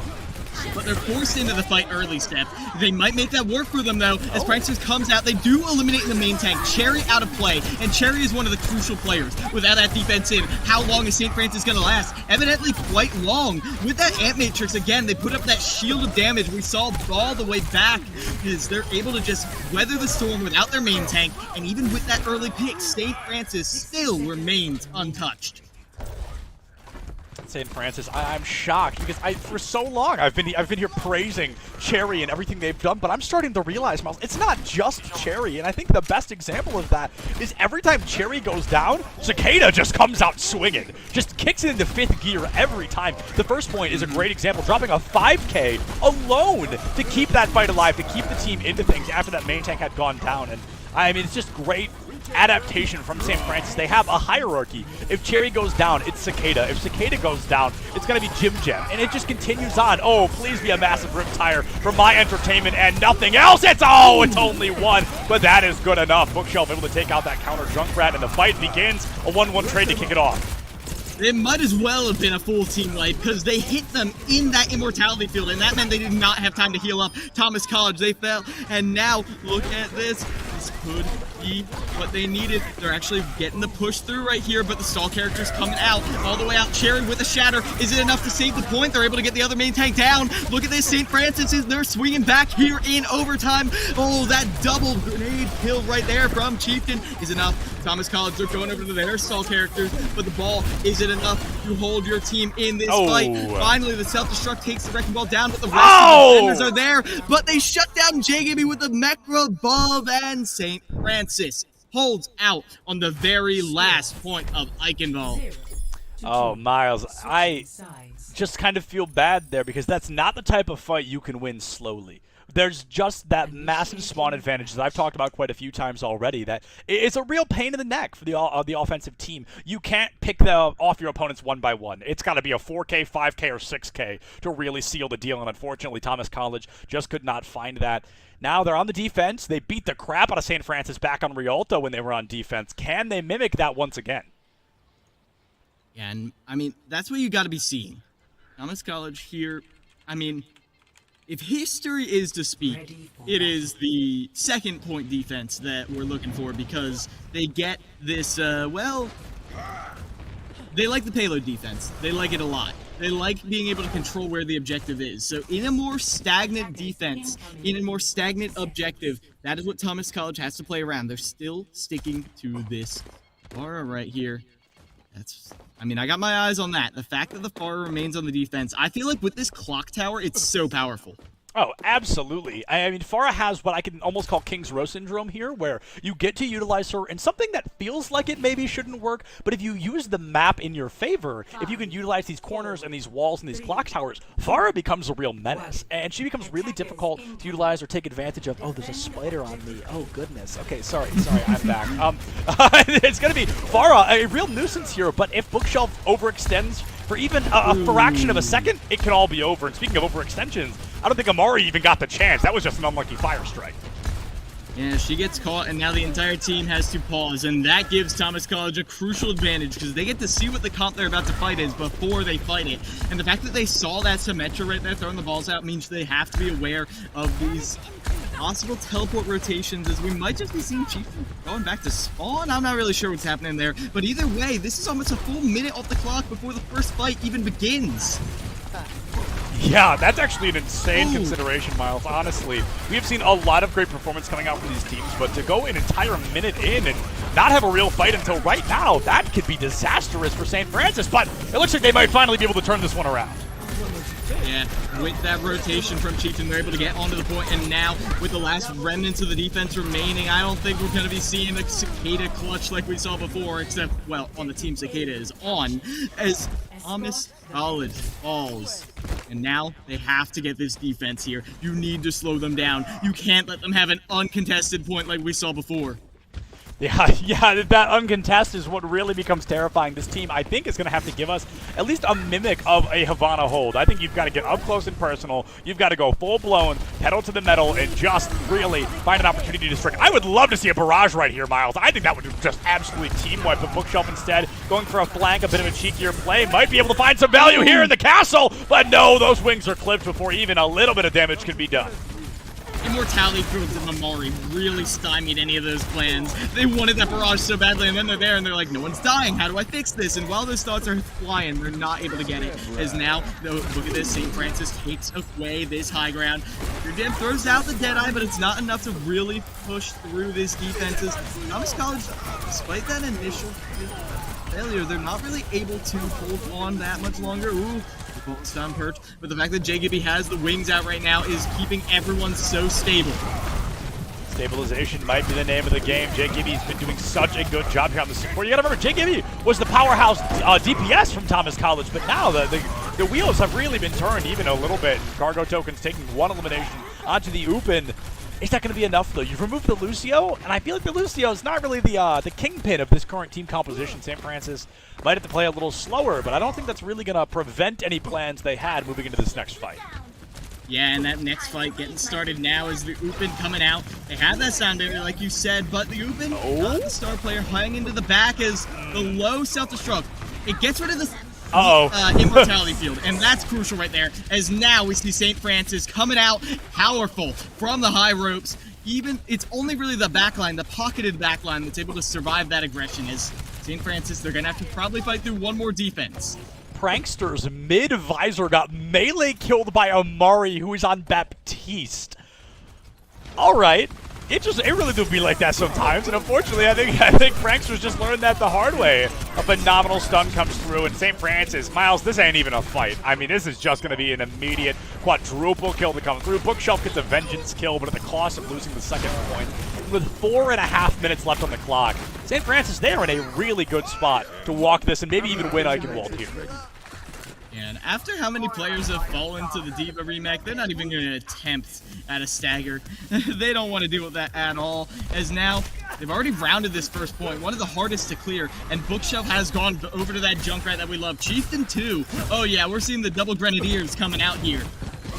I love Junkrat's silliest little dude in the whole game, and now it's going to be the battle of the Junkrats, the battle of the Reinhardts, and oh, that's a one-for-one junk trade. Prankster on the Ash, a fascinating choice you really can't utilize for long-range distance in an engagement like this one, but Cherry here to save the day for the 4th time tonight, Miles. Cherry says, oop, and pushes right through the opposing Reinhardt shield. And now look at them. They're able to push through, but they lose Cherry in that engagement, and as soon as that happens, the aggression stops. St. Francis has to go back because the D.Va alone is not enough to mitigate the damage. Yeah, undoubtedly so. The D.Va alone can only do so much, right? It's going to be really important that you don't allow that D.Va to overextend, because the second you lose the mech, winning a fight really does become much more difficult down the line. Cicada, 9% off that D.Va bomb. And in a close quarters matchup like this here on Eichenwald 3rd, that D.Va bomb can do some real damage. There's no mortality field on the side of Thomas College to catch it out either. Uh-oh. Now, okay, here comes the tire. They're looking all over for it, but there's another bomb you have to worry about too. That's self-destruct. That was the space opener before. Cicada, are they going to get another huge play? No, too many shields in the way, but those shields are gone now. It's the go button for St. Francis to get in there and push the envelope, knowing that there's not really many defensive options. They're only thus far able to get Pranksters, though. With that Ant Matrix up, St. Francis was able to mount a defense. Oh! Now it's St. Francis coming out with the Ant Matrix of their own. Possibly one of the deadliest combos of the game, that Ant Matrix into the opportunity. Oh! There are no more opportunities, Miles! That is going to be Chieftain, signed, sealed, delivered. That Riptire taking Thomas College apart and all but closing out this series. St. Francis University going to be walking away with a 3-1 victory over Thomas College here tonight. What a phenomenal closer. I love Junkrat. 3K, 3-1 victory. That was beautiful coming in at the end there. Are we going to see it? No. Oh, wait, yeah, maybe? Yeah, this has got to be it. This has got to be it. Like, Yeah, I it was want to see Chieftain. it from their perspective, because I didn't really get to see where the tire went. I just saw what it did. Oh my gosh. I mean, this is exactly what you could have asked for. They were all in that. Oh my gosh, they went all the way to the supports who were trying to support everyone in that gravitic flux towards the end there, but no avail. Forced out of it right there, and that is going to be it for them. Oh, I love Junkrat so much. What a fun and balanced hero. Such a silly little dude. And what a great opportunity there, because I feel like Riptire is a very difficult ultimate to get real value with. The Riptire itself does not have a lot of successful value because it can be eliminated very quickly. I want to definitely give a note to Bookshelf, who is a player I was actually giving a little bit of flack, and I want to retract that a little bit. Did 31% of team damage there on Eichenwald, almost 20,000. That's quite a lot. And on the other side, Amari healing 24,000, nearly 25,000 HP across the board. 41% of team damage taken, Miles. That is absolutely absurd. It really is. The fact that you're able to provide that much value to the team, that was one of the crucial edges you were getting in so many of those team fights. The fact that they, again, I want to come back to that hierarchy that we brought up before. The fact that in the scramble, they felt like they had such a clear game plan, because I feel like when the scramble started, when all the cards went flying in the air, that is when St. Francis really became the dominant team. And I feel like it was because it was organized chaos for them. Organized chaos, and it worked absolute wonders. Now, if we got, I'm going to choose a little bit of an MVP, right? And I think I am going to give my hat off to Amari there. She gave an absolute powerhouse performance tonight. The Baptiste was always insane. The Ant Matrixes were great. And I can't remember the last time I saw somebody heal 41% of team damage taken in a collegiate match. So that is, I'm baffled, bamboozled, and flabbergasted across the board. Very impressive. Yeah, very impressive indeed. And that is why they ended up taking it. St. Francis University with the 3-1. An amazing start to Overwatch for this evening, but it's only the start. Esports U broadcasting ECAC is not done yet. We got one more playoffs match, but not me. It's going to be Los coming in with me, still teaming up with Stevenson to bring you this next match of Overwatch here on Esports U.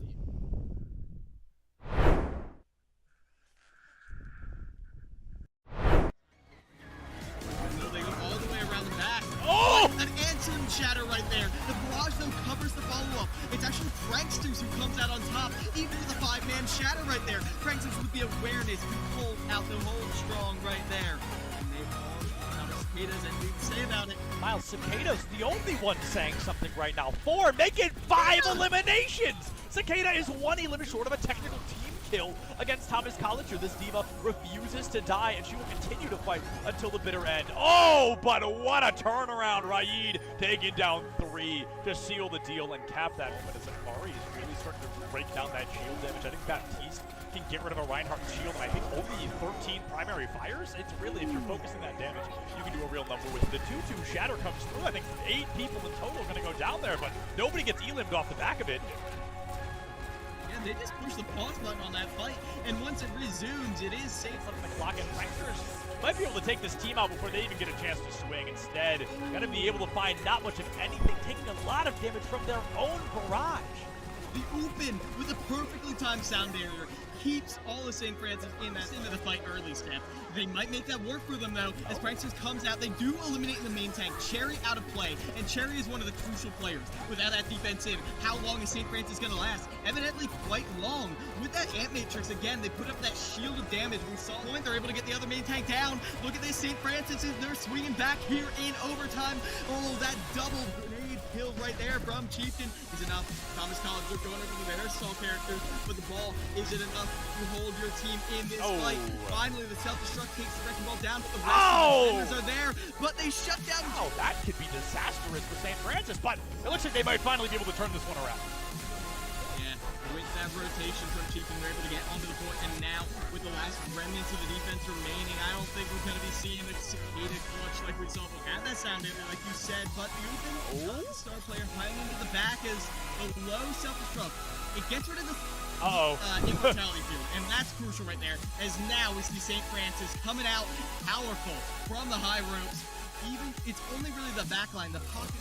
Possibly one of the deadliest combos of the game, that Ant Matrix into the opportunity. Oh! There are no more opportunities, Miles! That is going to be Chieftain, signed, sealed, delivered. That Riptire taking Thomas College apart and all but closing out this series. St. Francis University going to be walking away with a 3-1 victory over Thomas College here. Yeah, maybe. Yeah, this has got to be it. This has got to be it. Like, Yeah, I want to see it from their perspective, because I didn't really get to see where the tire went. I just saw what it did. As, oh my gosh. I mean, this is exactly what you could have asked for. They were all in that. Oh my gosh, they went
Welcome back, everybody, to the ECAC playoffs here on Esports U. We're still running it down for these high-stakes matches. These are best of one or best of three single elimination rounds. If you want to continue through the playoffs, you gotta win it all right here and right now. And we got another matchup for you. It's Stevenson University coming up against Georgia State University. I'm Los, now joining Septilitz. And Septilitz, how you feel about this upcoming matchup, my man?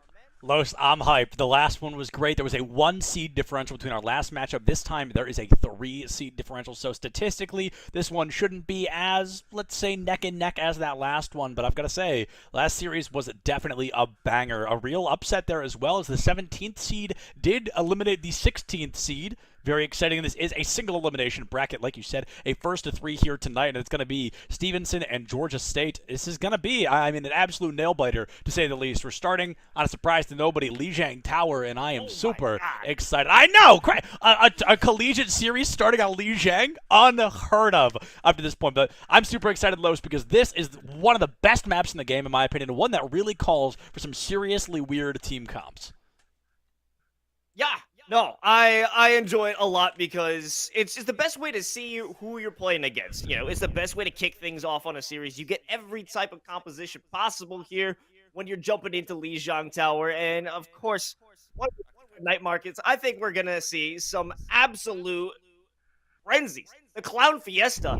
Where else is it going to happen besides Lijiang Tower? In the guard, you get your boops. You get the Symmetra photon barriers coming in the control center in the night market. You get absolute pandemonium with the Junkrats in the close quarters combat encounters. A lot of C's there. But we're going to see who's going to come out on this first matchup.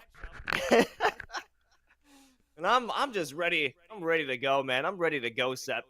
I'm eager, Los. I really am, because a lot of my favorite characters in the game make appearances here on Lijiang Tower. We've got our Junkrats, who everybody who's been watching tonight knows I love more than anything in the whole world. If we get in real weird, we get some Roadhogs, we get some Symmetras, like you said. This is where players can really have a field day with what they want to bring to the table. And that's what I love about control maps, in particular Lijiang Tower, is all 3 stages call for different team compositions. And Kiko teasing a Doomfist early. Cynic on the other side with the Junkrat, Los. I'm already over the moon. This is already pure bliss for Septilitz. I'm super excited to see what these teams are going to be bringing out and how well these DPS are going to be able to perform. You know, I never trust players. I never trust players in terms of picks. I think we might be sticking with their choices right now. So, on the doom, gloom and boom. Not today. They're running it in. They got the teleporters. They're about to jump things into the white room. And let's get it bopping. It started with Crazy. Kiko does get some damage in. Now they're jumping back into the fight, destroying some of those sentries. And it will be Saminami going down. There's the Immortality Field. They have to back off already. And for Stevenson to lose their top 500 main tank right out the gate, not only are you losing probably your IGL, but you're losing your main tank, you're losing your shield, and you're losing everything you need to get through a choke as, oh my goodness, my mic is bugging out, to get through a choke as aggressive as this one here on Lijiang Tower. Georgia State, Saminami is going to be going through, taking Kiko out early, a 1-1 trade, Wisner down. A huge opportunity for Stevenson. Big Johnny coming up from the white room. Maybe they can bring some flanks coming into this one, but it's going to be too late. The rest of the squad is being pushed back into the lobby. They're just trying to get some damage in. Cynic Hipster taking a flame strike to the face. They will have to continue this one up. Now here comes that amplification matrix. The barrier might be broken, and it is time to make your aggression, make a play. If you give way of will, though, they're forcing out that Immortality Field. Way of Will trying to make a way for their team. It's just not going to be happening yet. However, as I say it, it looks like we've got a really good opportunity for Stevenson. Johnny in particular, finding some great value, but it's Georgia State. They're ready to run it all the way back down into that spawn room, Los. Oh yeah, 7. Even she's leading the charge, getting into their phase. A little confident there, and rightfully so. They haven't given up control yet, and they're already hitting the 50% mark. It's going to be interesting to see how they're going to come back from that one. They do have some ults at the ready. Oh! Started off, but it doesn't knock anyone back. Here's the double photon barrier and the double charge into each other. Immortality Field gone. Saminami out of this world. Both the tanks are gone, and Wisner maybe trying to get some damage in, but that's already 4 dead for Stevenson. Saminami playing like a human flashbang there, just pulling all of Georgia State's focus, and it unfortunately did not work out quite like they wanted it to. That's a shatter, an entire gone. They're getting rid of the photon barrier for a Cassidy. A little bit more long-range distance, and with only 20 seconds left here in Stage 1, Los, things are definitely looking bleak for Stevenson University. They've really got to spice it up right here, right now. Okay, it's coming up. Oh my god. Oh no. He melted. But it's a double kill out of the self-destruction. Maybe they can even keep it going. Gravitic Flux on Johnny. And they've got the death grip that's 3 down. The DPS are gone. Whoa. No way they can have the immortality field. It's a flip.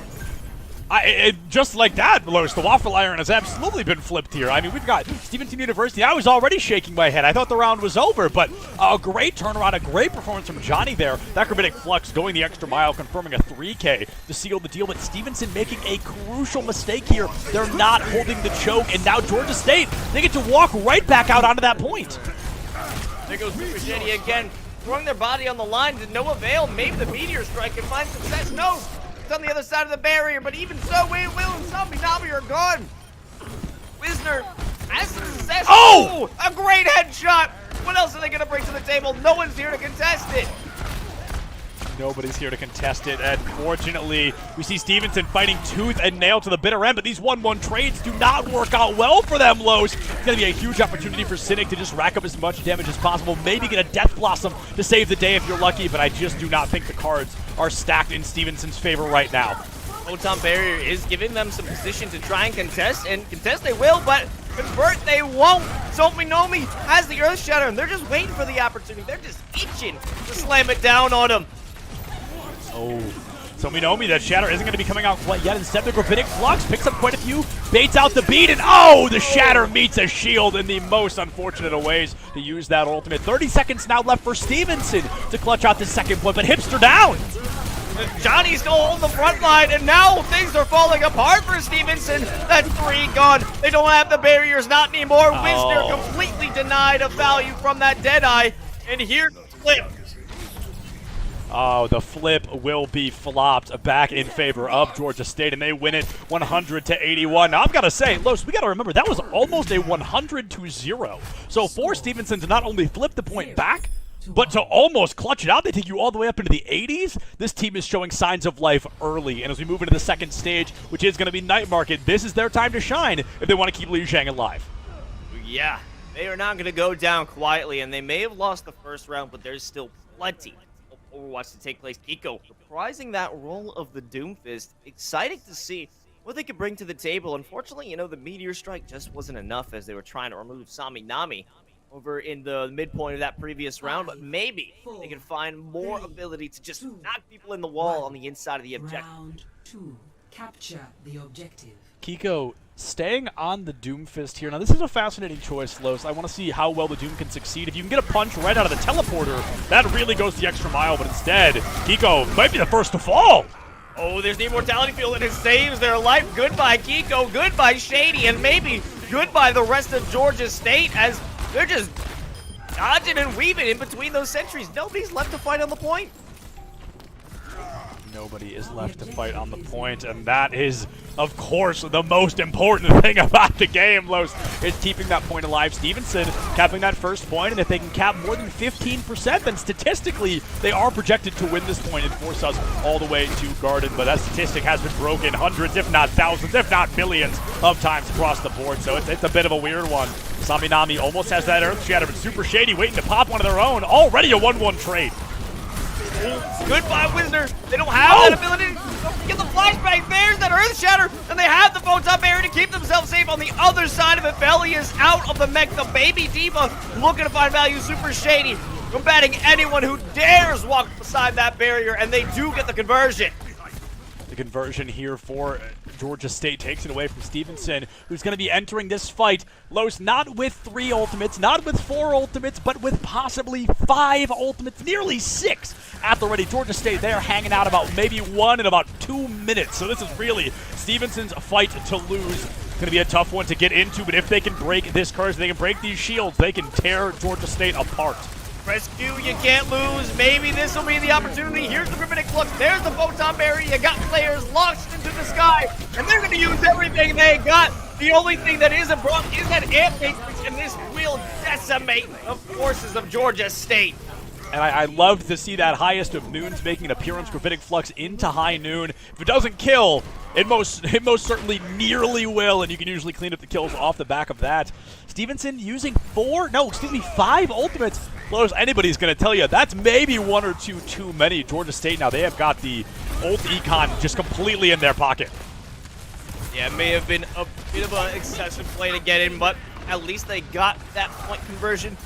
The issue is, getting into this initial fight, if they can break Super Shady's barrier before it even begins, this is all over. Oh, the Earth Shatter's in, but it doesn't land on anyone. However, they have that immortality field. They can stay alive for a bit longer. Kiko with the Meteor Strike, and good night, Stevenson. You know, Los, I was all worried about the fact that maybe Stevenson had used too many ultimates, but then Georgia said, hey, if they're going to do it, why don't we, right? Monkey see, monkey do. And Georgia State popping 4 ultimates of their own. All of a sudden, the ult economy has been practically reset across the board, and we're looking at a full-blown mirror matchup here in terms of this ult economy. It's going to be a really tough engagement for either side to win. That first elimination will probably be the domino one of these teams needs to win a fight. Gravitic Flux on the horizon. They have that barrier just to walk in. There it is. Who can we pick up? It's a huge one. Like 4. They have that sound barrier to keep him alive. And Johnny up in the sky sending down the spam. They have to try and get on the other side of that photon barrier, but the damage is not coming through. Super Shady really went for that top rope Earth Shatter off the Gravitic Flux. Wasn't able to pick it up, and now Wisdom's high noon trying to find truly anything. Even a little bit of damage can go a long way, but now a 1-1 trade. The Reinhardts are gone, Los. A huge Earth Shatter. They can move on in, but the second they do, the turrets from Dex decide your fate is death. But Cynic Hipster saves the day in the duel.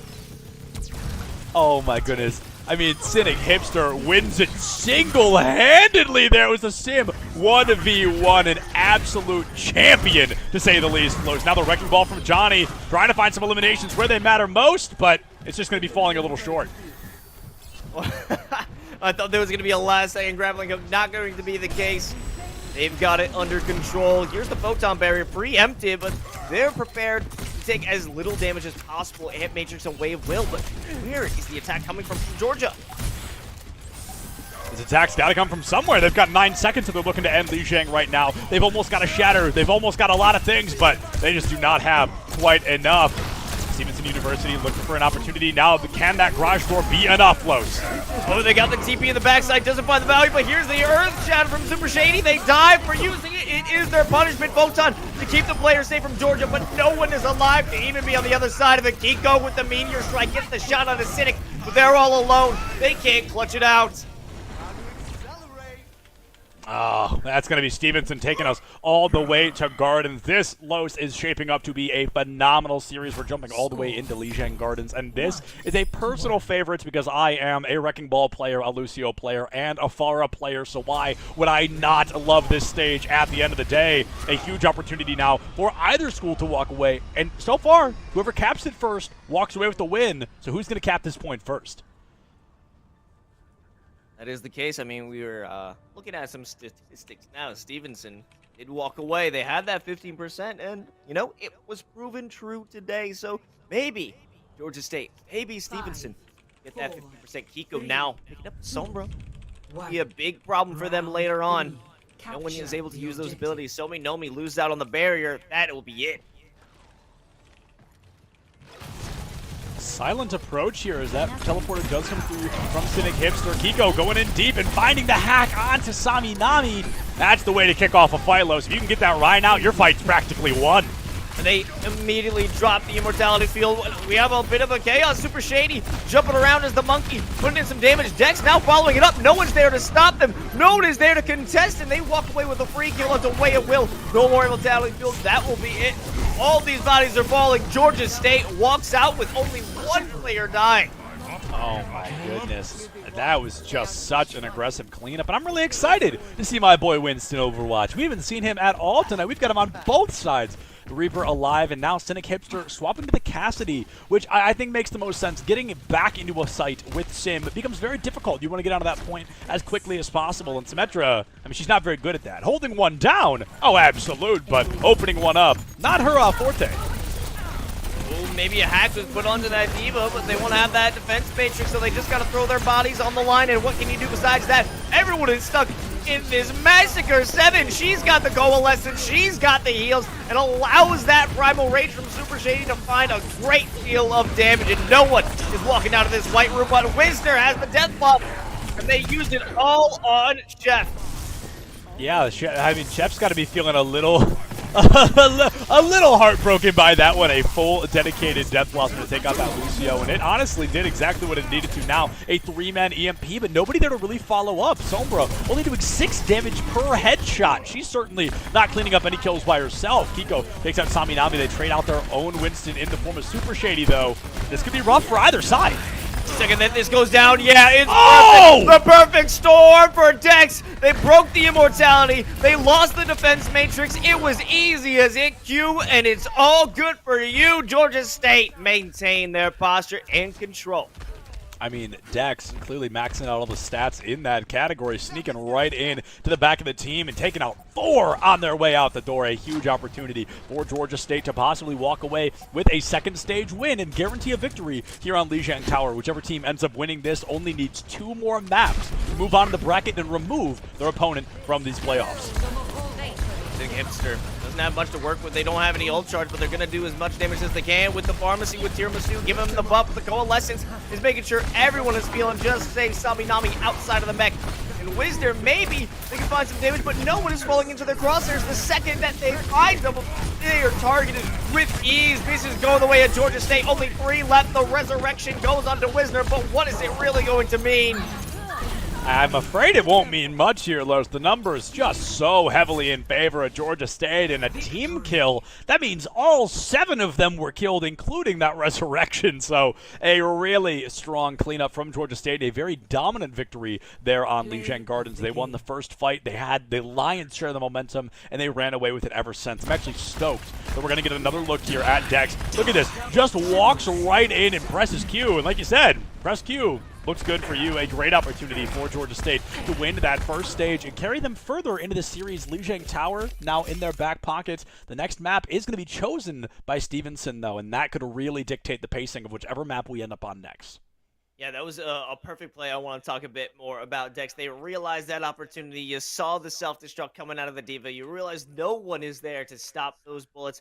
And it was a great play to finish things off, but this is so neck and neck. Stevenson was able to bring the fire back. They did not go quietly, especially over on the night market, but this was very chaotic, Septimus. This was absolutely crazy, and if this is a sign for the future of this series, I'm all for it. Now, we are going to be jumping onto an escort after this, and what is Stevenson looking to pick up next? That's definitely going to be a question at hand, and we've seen a few kind of options juggled in the air. Miles and I had the opportunity to talk about this earlier. We ended up on Rialto, which I feel is kind of the collegiate competitive map we see very often. I would like to see Dorado, and I think it wouldn't be a bad choice. We saw a lot of Doomfist, a lot of Sombra, and I think that map works really well for both of them. Diva as well. We've seen her pretty often, and Dorado is a map that she can really make work well. This is... I'm trying to avoid the word fascinating, but this is something that we should keep an eye on here because Georgia State is the lower seed, right? They come in at 18. They win the first map. They win Lijiang Tower. If they win this one, if they're 2-0ing Stevenson gets to pick the third map, but at that point, you've got to be at least a little bit mentally boomed, right? So Stevenson, they've got to look at Lijiang as a GG go next and move into the second map, whatever it may be, knowing that they have chosen the map and they should have the advantage heading into it. I think a classic pick. It's a classic pick for most collegiate scrims. It's the scrim map. Scrim Row. Kings Row. This is where we could... It's one of those possibilities that we could expect to go next. Rialto also a very high chance that we jump over there, but it does provide some great possibilities. If you are the Doomfist, a lot of tight corners, a lot of tight avenues. If you want to get those punches into the wall, it's very easy to corral a lot of those enemy players and maybe even line them up for the rest of your squad. Even if you do want to run the Sombra, there's plenty of areas to jump around, get behind your opponents, and, well, we're about to jump into the map now, so we'll see what is ahead of us in just a few moments. Oh, boy. Yeah, and one that I had forgotten. Okay, well, it doesn't matter. I was going to say Havana, but we are going to Rialto anyway, so I'm very excited because Rialto, very similar to Lijiang Tower, can work with a couple of fascinating team compositions. We could see Winston Diva Dive, which we see a little bit less often. Sometimes we get Ryan Wrecking Ball, Ryan Diva, or Ryan Orisa. So Reinhardt, definitely a mainstay here. Saminami, a top 500 main tank player. So this is definitely a map. He's going to be keeping an eye out on bringing that Reinhardt, perhaps. Maybe we get Orisa Sigma. This is a fascinating map in the sense that not everybody has a lot of freedom on who they pick, but the tank line absolutely does. Yeah, if there's anything I'm looking for in this moment, it's getting some Wrecking Ball knockoffs in that first choke point. Get over the bridge. We need some environmental kills. We need those, and we need them stat either in this first bridge or the second. I want some boops. I want some hoops. I want some oops moments where people just fall off because they get too lost in the heat of the moment and they fall off anyway. But this is it's a great moment, especially when we're going into that second stretch. There's a lot of chance of poking players we haven't seen in much long-range attacks, but now we do have Wisner over on the Ashe and Tiramisu. You know they're going to buff him up. Attackers incoming in 30 seconds.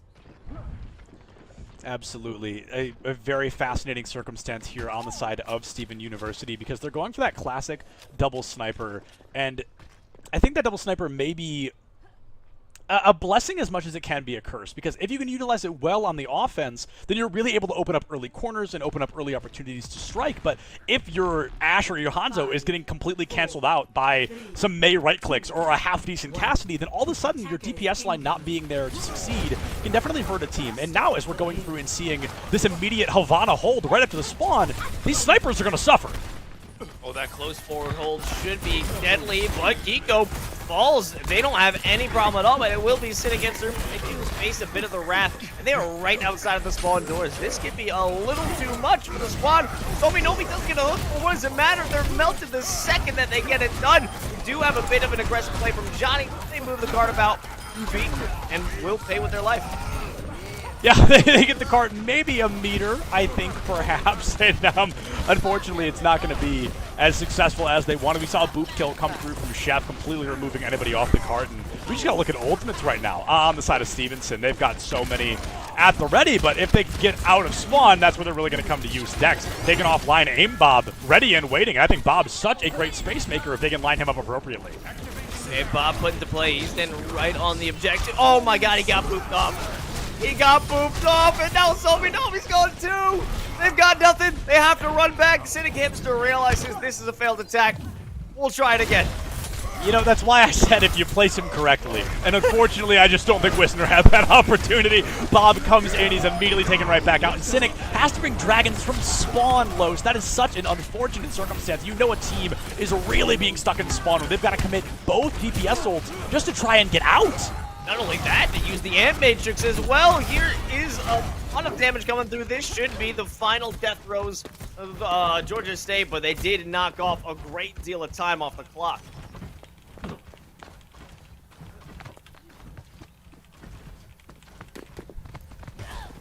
2 minutes on the clock here, and a lot of ultimates to boot, honestly. I mean, we've got hopefully another Bob coming up soon from Stevenson. The ultimates aren't comfortable, though, because any ult that can be used can be countered out by Georgia State here in just a moment. Now, one taken offline, Dex comes through, is going to be losing that life early. That Diva Bomb, makes enough space. With Sigma down, can Georgia State continue to capitalize? But Stevenson, their DPS went unanswered for 10 seconds, and they took those 10 seconds and ran with it. Wow, they just threw everything they had in that one fight, and it got them the win. Even Georgia State made such a big commitment. The Amp Matrix, the self-destruct, what did it really get them in the long run? Stevenson just walked right through that, and they still have some ults to work with going into this next fight. Here's that dynamite. Bob potential coming on through. And amped up. Maybe Dex can find the value with that. Deadeye, but no! It's actually Bellius. Geeko front line is just too deadly. Cynic Hipster taking shots as they may, but with the immortality field, no one is going to take a life away with that arrow. Oh man, that was as close could be, but as they say, close only counting in hand shoes and horse grenades. Unfortunately, it's going to be a small opportunity for Stevenson, but you know, now with 50 seconds left, they've got one more attempt here, Los. They do have quite a bit. It's almost looking like 4 ultimates. Maybe started off with a Bob. We've been waiting on a big Bob move. Maybe this will be the time. Here's that Earth Shatter. They want to go back into it, but they walk right into the Dragon Strike, but it's okay. There goes Johnny. They lose out on the immortality field, but getting behind that window will be critical. Super Shady. They've got such little health, but they're still alive. They're able to throw them back to the spawn, and there's only 15 seconds left.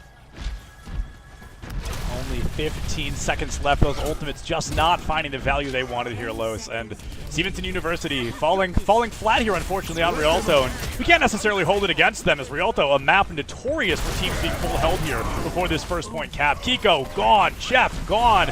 Georgia State, things are not looking good here.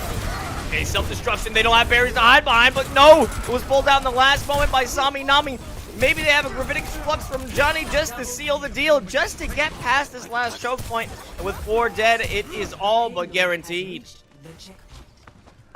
All but guaranteed. The payload finally reaching that checkpoint threshold, and they've got to be a little bit worried. Stevenson really waiting until those final just infantile seconds. There was just a very brief opportunity to strike, and now Georgia State, they've got the ultimates to work with. The shatters from Super Shady haven't been super consistent. Maybe if they can find one, they can really get a lot of environmental kills off into the river there. 2 minutes left, and is there going to be enough time to shine? And Kiko doesn't even get to play in this fight, Los. Oh my god, in the gravitic flux, it's keeping everyone stuck in the corner. Nobody can make a move. Super Shady, the last one alive, sure. Fire Strike will get some damage in, but that's all they can do. Wave will be back on their way to this fight.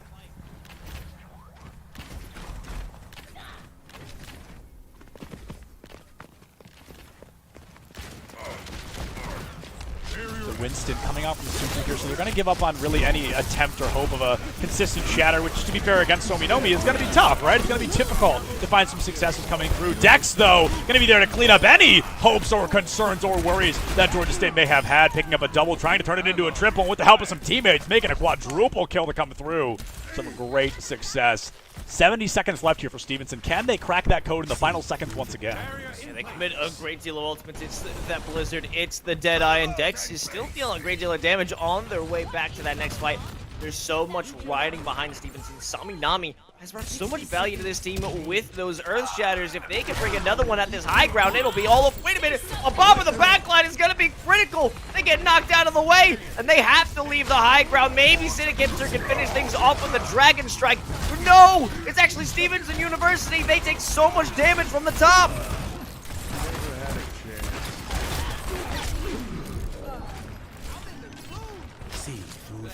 Another 2 dead.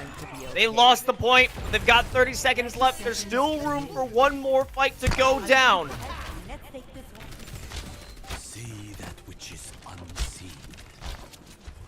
Oh, a lot of swaps coming out from Stevenson here. I like Sominomi's Orisa swap, but I'm just not sure it's going to find as much value as they want with 15 seconds. I think maybe we saw a little bit of a sunken costs fallacy where we're thinking, you know, unfortunately there's just not the time we need on the clock to find an ultimate. Gravitic Flux from Johnny here might be able to do something with a beat cancel from Chef, keeps all 6 alive on the side of Georgia State, and it's going to be a very tough situation to turn things around in. Super Shady, they're hunting for this kill onto Siddiqimster, but they just can't get it done. Felias will get one elimination with the self-destruct, and they're good to go because now backup is here. Now the monkey is back to save the day. Super Shady jumping right on the objective will help clear up this point and finish the round in style. Finishing the round in style there, a very aggressive win. Actually, I think in the last series I was catching with Miles, I think the cart was stalled almost in this exact same spot. So that's going to be a close one. It's really interesting to see 2 series, 2 different teams, or 4 different teams rather, take that cart almost to the exact same spot. Now, the team that found it in that spot last time actually ended up winning the map. So can history be rewritten here by Georgia State? They have set themselves a win condition. Can they succeed off the back of it? Can they find a leg up to win it all? Or are they going to be caught out by Stevenson and possibly take us to at least a map 4? I think it comes down to this initial hold. If it's a very successful close front hold brought in by Stevenson University, you know, then that may be a possibility. They might have the edge to just have a full-on stop, deny them from walking out, deny them so much time to get comfortable and ride on through the rest of this map. But from what I'm imagining, Georgia State, they play in such an explosive manner that if there is a close hold, which I'm not expecting it to be from Stevenson, it'll be broken almost instantaneously. Absolutely. It's going to be, I don't want to say make or break. I don't think this is like a lose one fight and it's over situation, but I truly think Georgia State, they've got a win condition. I mean, playing double bubble here, an incredibly safe option. They're going to be bringing out the double sniper as well. They're going to have resurrection to boot. So they could get maybe 2 or 3 fights out of one fight if they play their cards right. But if Stevenson finds, you know, team kill after team kill, then Georgia's definitely going to have to change some things up. Starts off with these initial shots from Dex. They've got the boost. They've got the shots. Need to break those barriers if they want to do some real damage. They have to wait until Sami Nami doesn't. Oh. We'll have to wait until the Dynamite's back off cooldown. But even so, the sight lines are being lost on Stevenson, and they're going to ride on through. But it all depends on when they jump down from the balcony to start this engagement. Jumping down from the balcony may not be the consideration as Super is going up onto the balcony. Oh, it's going to be now that Zarya coming through, finding a double kill to boot. Stevenson, they were trying to play it slow. They were trying to let it get down off the corner and then drop onto it. But I love that hyper, almost over-aggression from Georgia State there. I think that worked out really well for them because Stevenson certainly was not expecting that. Yeah, because I wasn't expecting that either, Sep. I thought they were going to go down. They had time to jump in. But Velius was already in the second floor. They weren't expecting that. They had the double bubble. They were completely safe and protected from that engagement. But now they got to stay alive. So many critical plus signs there. 7. She does fall, but they are still right around the corner. Here comes Bob from Wisner. And it is raining hellfire. They can't move. They're all trapped. I'm so confused who just got nanoed. I know the target was Super, but I don't think the nano hit Super. I'm not sure what happened there, but either way, unfortunately, a lot of ultimates down the drain for Georgia. Okay, so it was the Ashe. We just got confirmation from Prod. So the Ashe, Dex ends up getting nanoed there, and unfortunately, was pinned in the corner. That's not Dex's fault in the slightest. There was such little to be done there. Stevenson University, they're doing a great job of baiting out ultimates from Georgia State and then capitalizing off the back. However, 2.5 minutes, the card's already this close. Georgia, they're half a fight away from winning it all. I mean, there's such a good opportunity here to move this at least into second point. Oh, a big jump out from Super Shady, but Johnny is there to meet them, and that might have been a big mistake, except they've got the Primal Rage. They can isolate this fight. Way of Will. They just got to break the Immortality Field, and the kill is there. Finally does come through, and they're forcing him so far away. Syndicapster just narrowly escaped for their life, but they're the only one who knew. This is still a slaughter for Stevenson University. Yeah, Stevenson University, they won. Definitely not half a fight. That was a whole fight. Like I said, I thought they only needed the half, but they come through. They find all 6 elims across the board, and Stevenson, nobody on their side even really has a mobility except maybe a coach gun, so they're not touching that card anytime soon. Georgia State comes through, and I love it. I love Super Shady's attempts to dive up and above, try to catch somebody out early, because even separating somebody like this, like the Zenyatta, that could be a massive play for them if they can capitalize on that elim. Oh, he's gone. He's done. There's no escape here for Tiramisu. Good night, and that's a transcendence out of this engagement. They have to go for a reset, or at least play it back. Now, Elias is going to be going in early. They've got the bubble. They've got the grab. And what the heck is this? The jankiest grab dragons I have ever seen, Los! It wasn't even meant to hit them. It was meant to keep them in place from a dragon strike that came out from 2 walls away. What a call. What a play. Oh, and Elias bringing out gotta seal the deal. Insane stuff. That's gotta seal the deal. Just undoubtedly, that's gotta seal the deal. Oh, Wisner sending in Bob from the back line there. Now the Reinhardt left shifting in. Saminami is slept out by 7, and if he goes down, that's gotta be the end of this fight. Okay, the transcendence, because they are so desperate. Tiramisu has to get back into the fight. They'll back off for a quick reset. Only thing they're working right now with is the Bob. Maybe a Valkyrie, but here comes the Bob. It's Bob on Bob grind, but it won't find any value. He's removed. Syndicapster has so much damage going through. There goes the Demon Mech. The pilot is jumping around, and goodbye to them.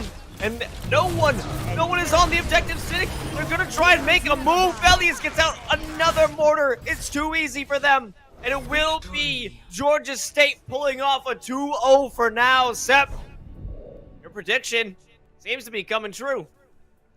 I'm definitely not surprised to see Georgia State coming through with that 2-0 victory, and it's going to be a great opportunity because they have really been working hard for these successes. We have seen them come through. They find, a couple of loose fights here and there, a little bit of luck on their side, but for sure the skill is absolutely coming out as we get deeper into this series.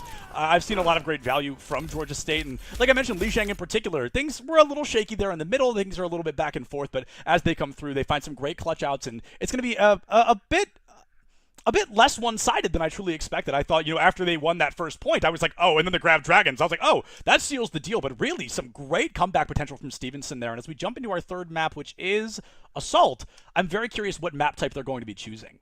Oh, absolutely, because they've had some great moments. They've had the ability. They've made smart plays. I'm enjoying that their use of, not their ultimates, but their utility in general is able to find them, dig them out of some holes. We thought they were going to take that first objective initially, but they had a great reversal of that technique, somehow even adjusting the trajectory. I don't think it was them personally, but they made sure that the Winston did not receive that nano boost. They couldn't have that full-on monkey rage to push on through that first objective. They were denied at least for a moment. Even when they seem like they're on the back foot, they can somehow come back like a phoenix and then get put down a little bit after the rebirth. Absolutely. They come back like a phoenix, but the phoenix, his second life is only temporary sometimes. And I believe we're going to be throwing it to a super short break before map 3, which again is Assault. So we'll be right back on this third map in just a couple of minutes. Use this time, get some water, use the restroom, do what you got to do. But meet us right back here for some more ECAC Overwatch playoffs in just a bit.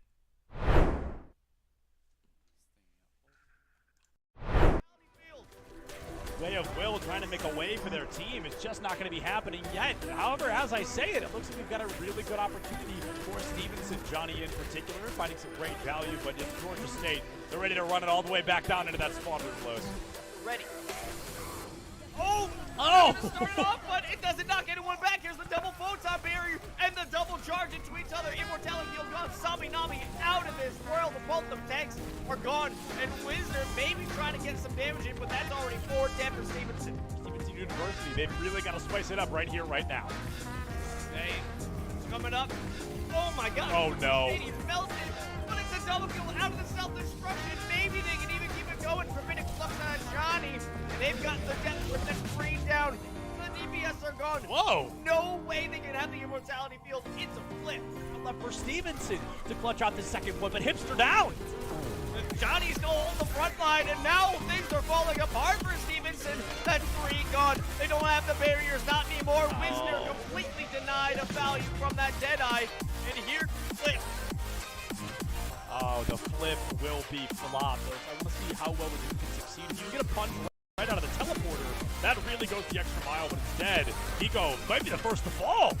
Oh, there's the immortality field, and it saves their life. Goodbye, Kiko. Goodbye, Shady, and maybe goodbye the rest of Georgia State as they're just dodging and weaving. They have that ability to get the flashbang. There's that Earth Shatter, and they have the photon barrier to keep themselves safe. On the other side of it, Belly is out of the mech. The baby Diva looking to find value. Super Shady combating anyone who dares walk inside that barrier, and they do get it close. There's the photon barrier. You got players launched into the sky, and they're going to use everything they got.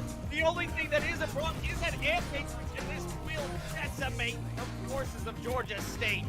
And I love to see that highest of noon. Shady's barrier before the even begins.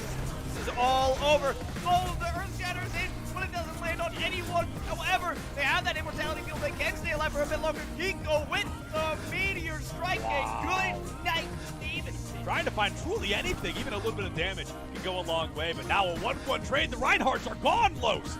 It's a huge Earth Shatter. They can move on in, but the second they do, the turrets from Dex decide your fate is death. But Cynic Hipster saves the day in the duel. Quite enough. Stevenson University looking for an opportunity now. Can that garage door be enough, Los? Oh, they got the TP in the backside, doesn't find the value, but here's the Earth Shatter from Super Shady. They die for using it. It is their punishment photon to keep the players safe from Georgia, but no one is alive to even be on the other side of it. Kiko with the meteor strike gets the shot on the Cynic. They're all alone. They can't clutch it out. That's going to be great deal of damage, and no one is walking out of this white room, but Wisner has the death block.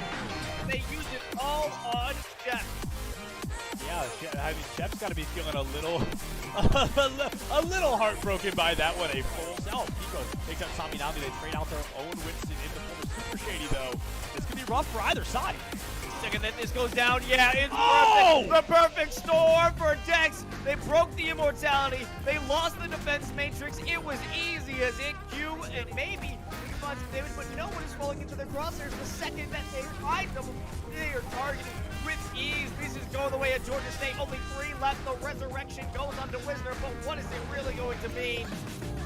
I'm afraid it won't mean much here, Los. The number is just so heavily in favor of Georgia State and a team really. And Bob put into play. He's then right on the objective. Oh my god, he got booped off. He got booped off, and now Sominami's gone too. They've got nothing coming on through. And amped up. Maybe Dex can find the value with that. Deadeye, but no! It's actually Velius Kiko. Front line is just too deadly. Cynic Hipster taking shots as they may, but with the immortality field. For this first point cap, Kiko gone, Chef gone. Georgia State, things are not looking good here. Okay, self-destruction. They don't have barriers to hide behind, but no! It was pulled out in the last moment by Saminami. Maybe they have a Rabbinic Flux from Johnny just to seal the deal, just to get past this last choke point. With 4 dead, it is all but guaranteed. A lot of environmental kill off into the river there. 2 minutes left. Is there going to be enough time to shine? And Kiko doesn't even get to play in this fight, Los. Oh my god, it's a Rabbinic Flux. It's keeping everyone stuck in the corner. Nobody can make a move. Super Shady. Going to give up on really any attempt or hope of a consistent shatter, which, to be fair, against Sominomi is going to be tough, right? It's going to be difficult to find some successes coming through. Dex, though, going to be there to clean up any hopes or concerns or worries that Georgia State may have had, picking up a double, trying to turn it into a triple with the help of some teammates, making a quadruple kill. Shady. They're hunting for this kill on Cynic Hipster, but they just can't get it done. Velius will get 1 elimination with the self-destruct, and they're good to go because now backup is here. Now the monkey is back to save the day. Super Shady jumping right on the objective will help clear up this point and finish the round in style. Finishing the round in. Now, Elias is going to be going in early. They've got the bubble. They've got the grab. And what the heck is this? The jankiest grab dragons I have ever seen, Los. It wasn't even meant to hit them. It's Bob on Bob crime, but it won't find any value. He's removed. Cynic Hipster has so much damage going through. There goes the Demon Mech. The pilot is jumping around, and goodbye to them. And no one is on the objective. Cynic, they're going to try and make a move. Velius gets out another border. It's too easy for them. And it will be Georgia.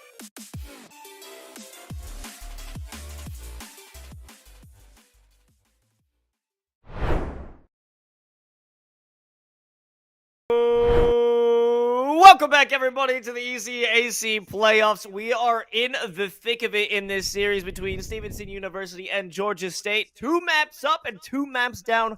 Going over to Georgia State. They're here on series point, 1 game away from sending Stevenson all the way home, out of ECAC, out of here from the postseason. I'm Los, joined by Septilence. And Sep, what are we thinking going on to our next map of Assault? Yeah, so I've looked. Thank goodness you just said that, Los, because I was going to have to look for the 5th time on what the next map type was going to be, even though we just talked about it during the break. But I think there's a lot of really good opportunities here. Recently, in my experience in collegiate Overwatch, which has been pretty consistent, I feel like Volskaya Industries has been picked like 80% of the time for this slot. Very rarely do I think we're seeing something else. If a team has a Junkrat specialist, we could be seeing Temple of Anubis. We could be seeing maybe, why am I blanking on what's called Hanamura? We could be seeing that if people want to bring out some weird Symmetra strategies. And even back on Lijiang Tower, I noticed these teams didn't rely too heavily on Symmetra, so I feel like maybe we're not going to be going to Hanamura, or if we are, we're probably not going to be seeing any Symmetra strats. But I think, off of statistics and off of what I've had the opportunity to see in the past, I think we're probably going to be seeing Volskaya. Oh, let's find out. Oh, man!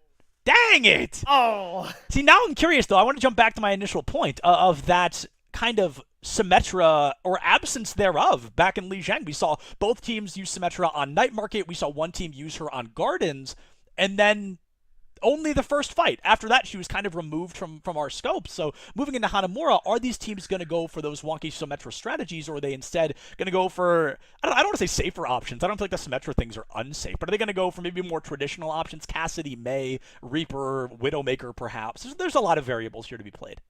I mean, definitely we've seen from Dex Cassidy is a player, or Cassidy is a hero that they are doing just great with, as we saw in the previous round. But also on the Reaper, if anyone's going to be those heavy hitters, close range, people in your face, it will be them. But at the same time, if they do use Symmetra, I want to see a bit of experimentation. You know, you have some time on the attack, maybe try and bring in some wacky teleports to confuse your enemies, get onto the objective without anyone really expecting it. But at the same time, are we going to expect anyone to take real risks here in the playoffs Right. where losing out is going to send you home? I don't think so. I think it'll all be about playing it safe, playing what you know, because I know teams they have a mentality where even if you aren't doing well, play what you know. Right, right. Absolutely. And that's something that we hear even up and through the Overwatch League. We hear very often players or teams bringing out kind of odd compositions. And at the end, you know, you ask and they're like, we felt it was better to play what we knew, to play what was comfortable, rather than play a mirror matchup. And I talked about that a lot earlier tonight with Miles, is how in a mirror matchup, statistically, one team is going to be better. That's just how this game works. One of those teams is going to be better. So when you are losing the mirror matchup, your only real option is to fall into comfortability. I'm not guessing, because they fooled me last time, and I got in trouble when I said the wrong map. But no, this has to be Hanamura's Arcade. And right now, I'm really fascinated. Georgia State bringing out an Orisa Sigma double shield. Now, I don't think that's a bad call. I think it can actually be quite a good one. But in our last series, we saw a team go Orisa Sigma, and then unfortunately not play it in the appropriate setting. They dropped too early. They didn't play high ground as much as they should have. So I think Georgia State is going to have to play this the way I think Orisa's meant to be played. You're going to have to plant your roots and rock with them. 3, 2, Absolutely, yeah. It all depends on what angles are going to be covered by Super Shady. We've seen them be a stalwart member of the Georgia State lineup. Elias, they're going to be jumping into the face of Stevenson. This will be critical. And they can't get too close. Okay, here's a teleport. And, oh yeah, it's pretty deep. They're able to get to the backline, and they're right here on the objective. Destroy that turret, and you should be in business. But it's all about breaking this barrier, isolating the kill, and here it comes. Goodbye, Shady. Isolating the kill. Shady like fish in a barrel there. Nowhere to run, nowhere to hide. Even Forelegs is not going to get you out of there fast enough. Wisner now, that microwave fully charged. And, I mean, Stevenson, they're not even letting us have a fight.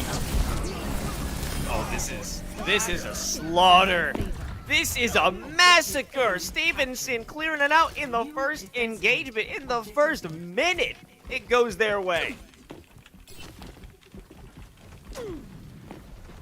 I can't believe how fast that happened. Like you said, less than a minute. 6 minutes on the clock. And now this was Volskaya. I wouldn't bat an eye, but Hanamura tapped 6 minutes, and you're attacking second point. That is not something I feel like I've seen in ages. Right now, Wisner has a great opportunity to TP, possibly up onto the high ground, or maybe directly even to point. They might be able to sneak out a tick before Georgia even really gets their wits about them to drop. I think there's going to be some great times. They're going to go up and over, now dropping down to point, forcing Georgia to drop. And this is going to be a small moment for sure, but one that can go a long way. Okay, and Major's on top of that. Will be interesting. Now they have the photon barrier to keep their shooters safe. And now the fight has to go back to the objective. And Georgia State is nowhere to be found. They might be able to get into the back line. They might be able to go through that staircase, but it's not going to happen. They're walking right through to the second thing, maybe even the third before anyone can jump on. And the Gravitic Flux is going to play, but everyone is being taken out. Wow. Maybe from the spawn, this could save the day, but no! Johnny with the self-destruction locks things down. 5 minutes and 10 seconds afterwards. Los, I don't think I've said a sentence more confident than the one I'm about to say. I think I know why Stevenson chose Hanamura. I think that's pretty set in stone.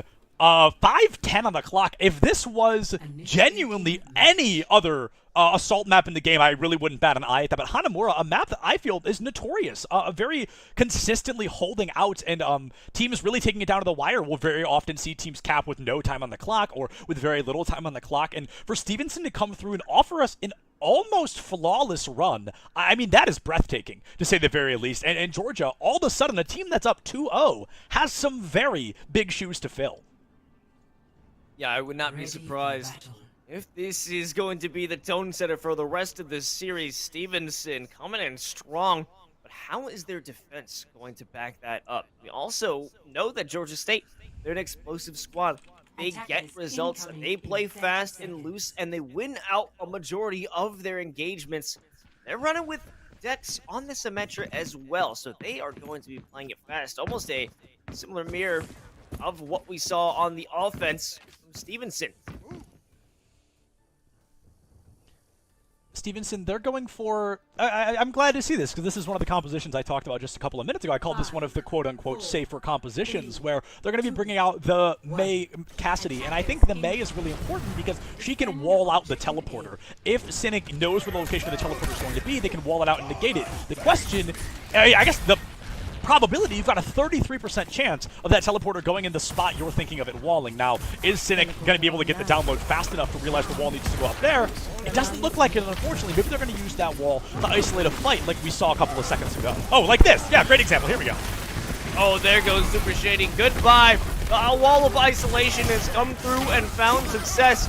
And that will be the tipping point. Everyone else is going to fall through their way. Maybe a reverse is going to work out for them, but no!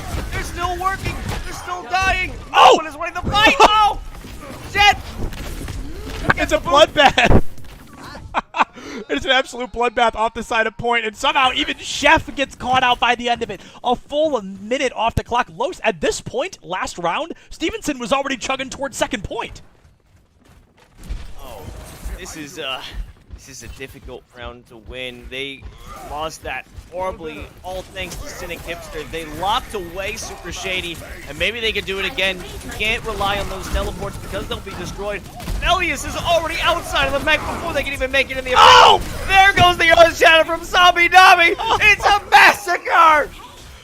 Los, I'll say it again, man. I know why Stevenson chose Hanamura. Their backs were against the wall. Their fight or flight kicked in, and they are a flightless bird. They are here to fight and do nothing else. That shatter from Saminomi, absolutely disgusting, and he knew every second of it. Now, Gravitic Flux into Window, a High Noon and Blizzard to boot. Georgia State, they've got an Ant Matrix and maybe a Photon Barrier if they can use it fast enough. Oh, that's got to be all six. That's got to be everybody.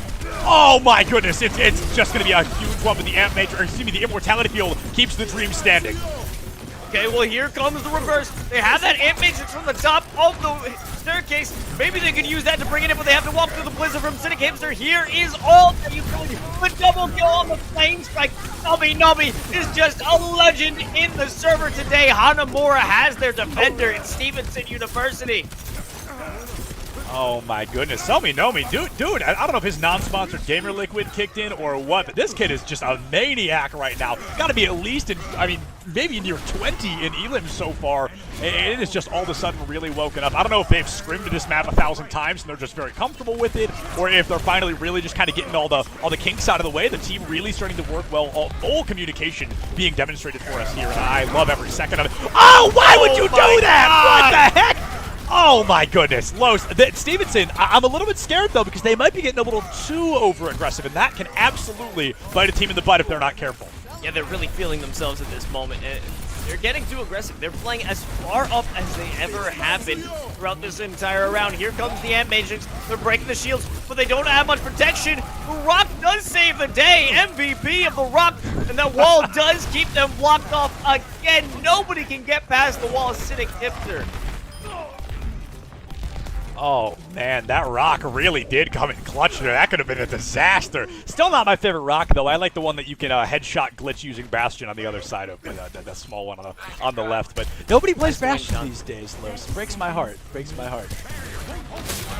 Oh, man, there's already 30 seconds. You get a little bit cheeky on that one, but yeah, with the last 30 seconds left, the last 20 seconds, anyone who walks in that choke point, they're going to get hit with the grab. They're hit with the flux, maybe two get away, but who has made it on to the objective? Nobody. Eco, though, is out for blood. They're out for vengeance. They've got two down. Maybe they can make it onto the objective. Somebody step on the point.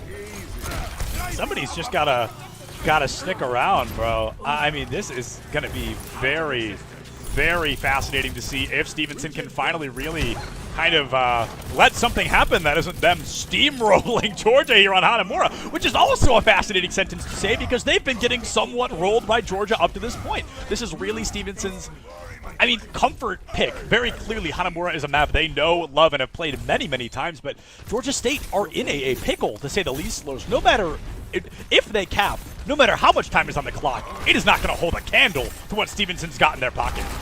No, and certainly not. And even when the attack swaps over, Stevenson, they're just so aggressive. They're going to be able to win out whatever time is, but it doesn't even matter. It all happens if you can even get to the objective at this point.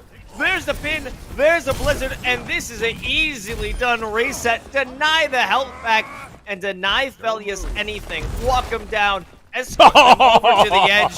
Goodbye. Oh man, I have been that diva too many times, Los, and it hurts, man. It hurts. I have been that diva far too many times than I would like to admit, and it is not fun. Oh my god, it's embarrassing. It's a walk of shame, really. Maybe this could be the walk of fame, the Hanamura walk over to the high ground. Have to make their way over. It's a little bit exposed, but they will have some ultimates once they get up to the top. It all matters if they can break on through. They don't take the original route, but they walk right into the gravitic flux of Johnny.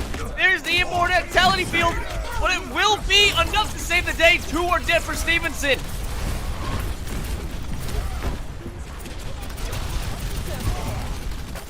Maybe they can continue it on because they're not done yet. Felius, they're hanging out.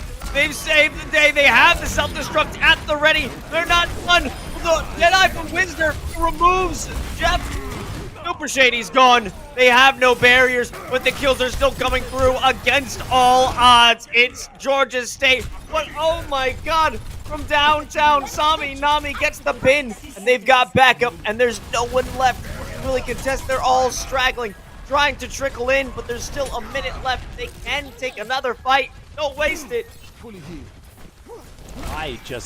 I'm really enjoying this. This is the first time I think we've seen Stevenson, like I said, really kind of take away the small incidents, the small errors that were kind of beating them up by the end of it, and they've really began to run with it, Georgia State now in a serious pickle, and I've said it a few times, 30 seconds left. Kiko gets just absolutely thrown away by Hiramasu's great boop there. Kiko eliminated now. It's going to be a 1-1 trade. The Baptiste falling.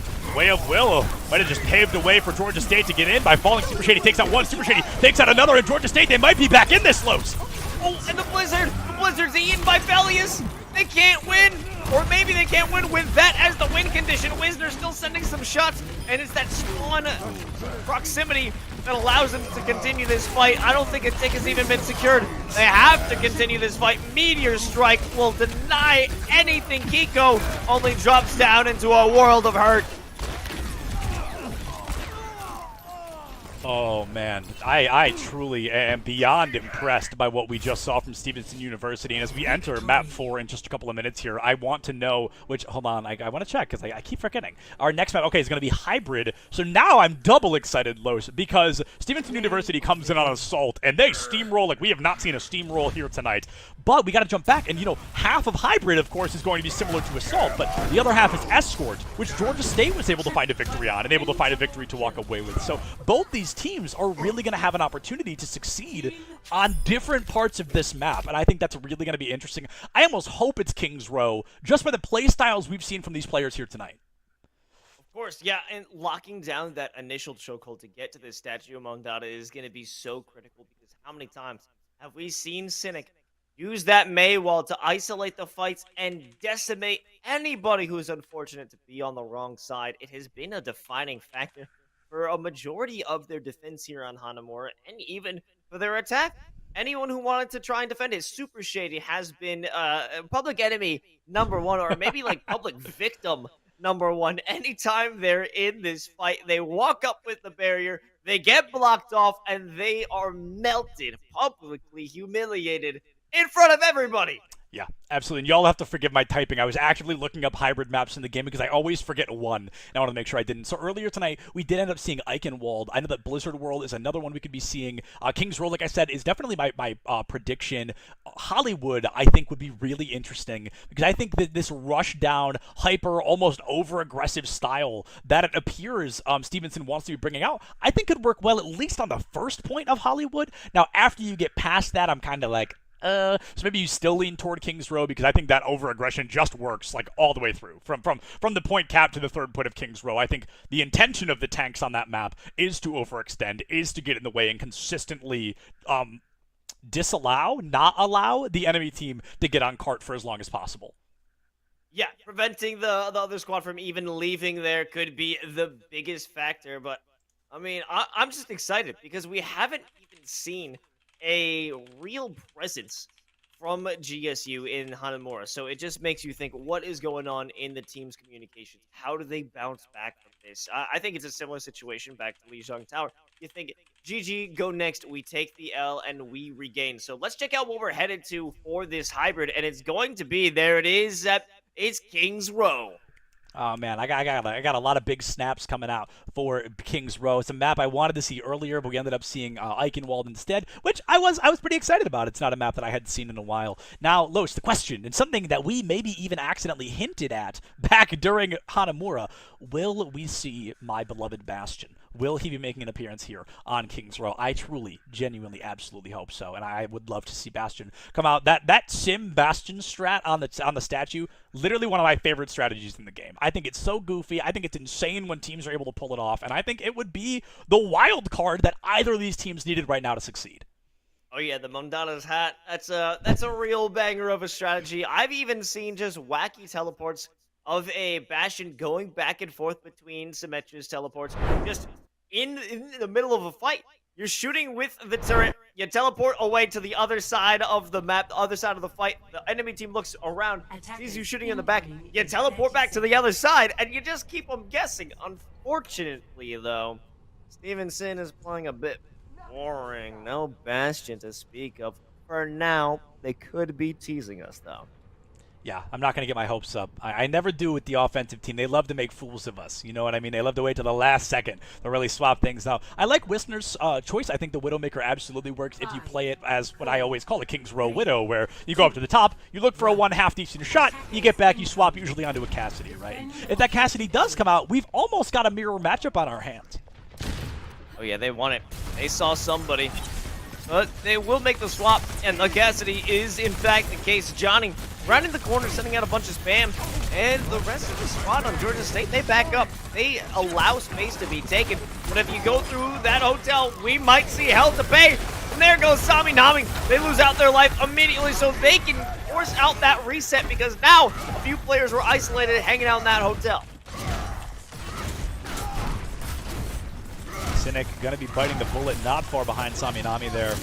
And I am really just waiting to see. It really does to me feel like we're looking at Sigma versus D.Va right now, because D.Va can eat all of Sami Nami's fire strikes and really negate a lot of that ult charge early on, and that could give Georgia State the advantage. But I think Sigma does traditionally more damage, which could give Stevenson their opportunity to get in just like this, Los. Sami Nami with the triple kill, 2 more to boot. That's a complete and total team kill here against Georgia State. Wow. Absolutely dismantled Georgia State. Defense is not seeming to be their strong suit now, especially on a singular control point like this. They have to run back to try and get in time to stop the movement of the payload through that main archway choke point.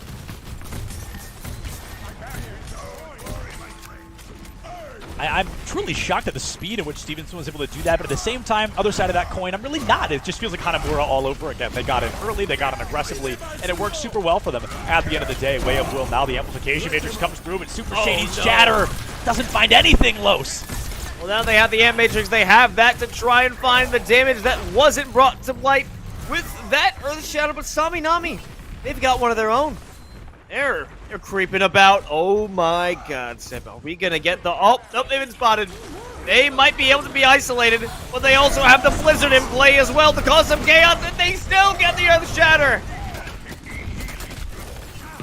Oh man, that Shatter comes through, and that is just the icing on the cake here, I truly believe. So Gravitic Flux through the window from Johnny. He's just putting on a show at this point, Los. A very simple play, but an effective one, to say the very least. I mean, finds an elimination onto that D.Va. Now the Rhine is gone. I think Georgia State, they've just got to tuck tail and get out of there, because they are not going to be winning a 6v4. Oh, they're not even going to get to tuck tail. They're just going to be dropping like flies. You know, dying is a much quicker escape, right? You know...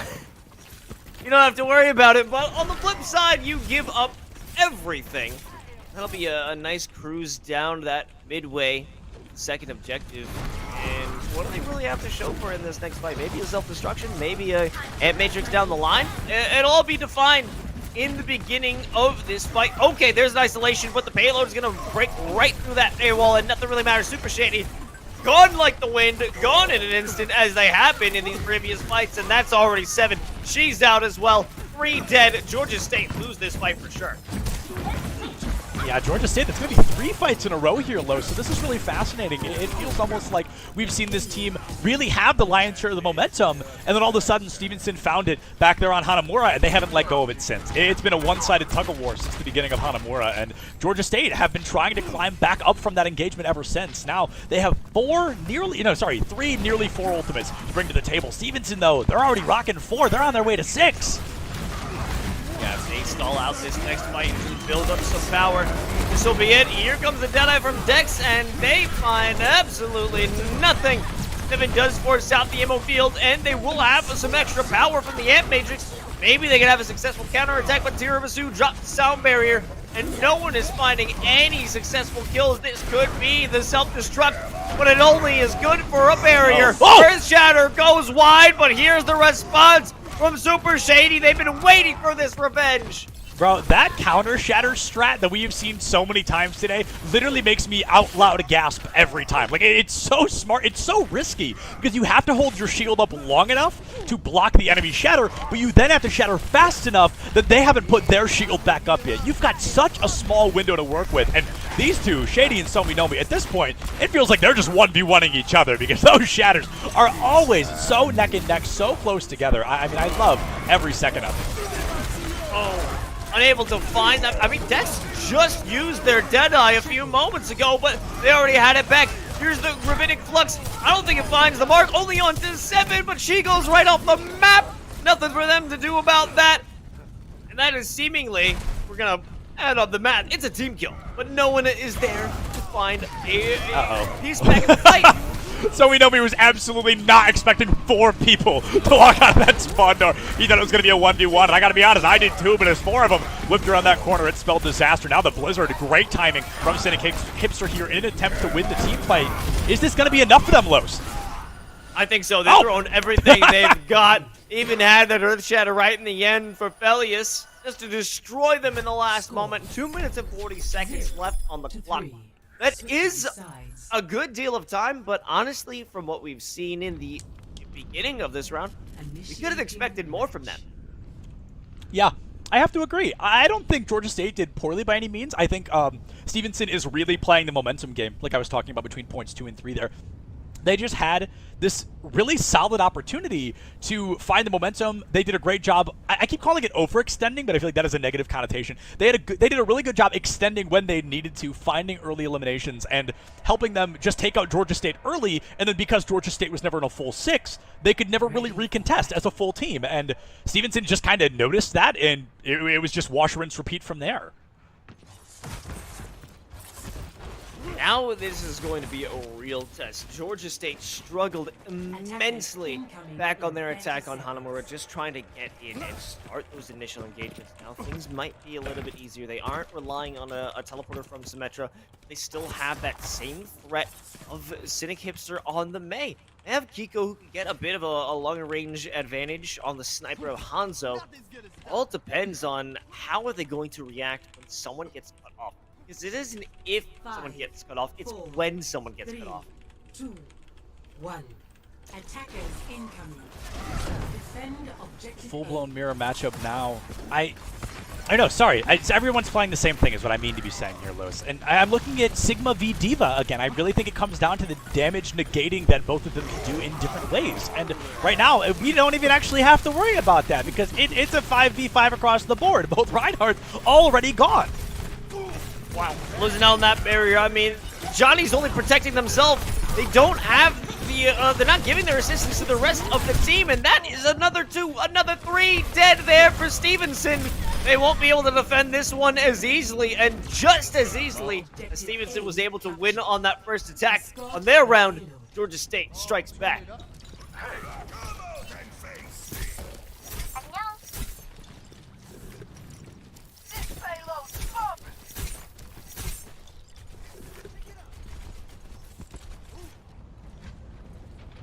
5:30 on the clock now. It's going to be a bit of a slow burn here for Georgia State. And Los, they're doing something that I'm not particularly fond of. They're not going to those extensions, those moving forwards to try and catch out Stevenson early. And you don't even have to necessarily win those fights. I think a lot of it is really about burning out cooldowns or ultimates or even just time off the clock. And unfortunately, Georgia State didn't really go for that. It seems like it's not biting them in the butt too hard, as they're now currently up 3v1 in an engagement, at least for the time being. And that should guarantee them almost a second point cap. So maybe my analysis there is just a little bit scuffed, because they don't seem to mind. They're using a great playstyle here, and they're really running with it.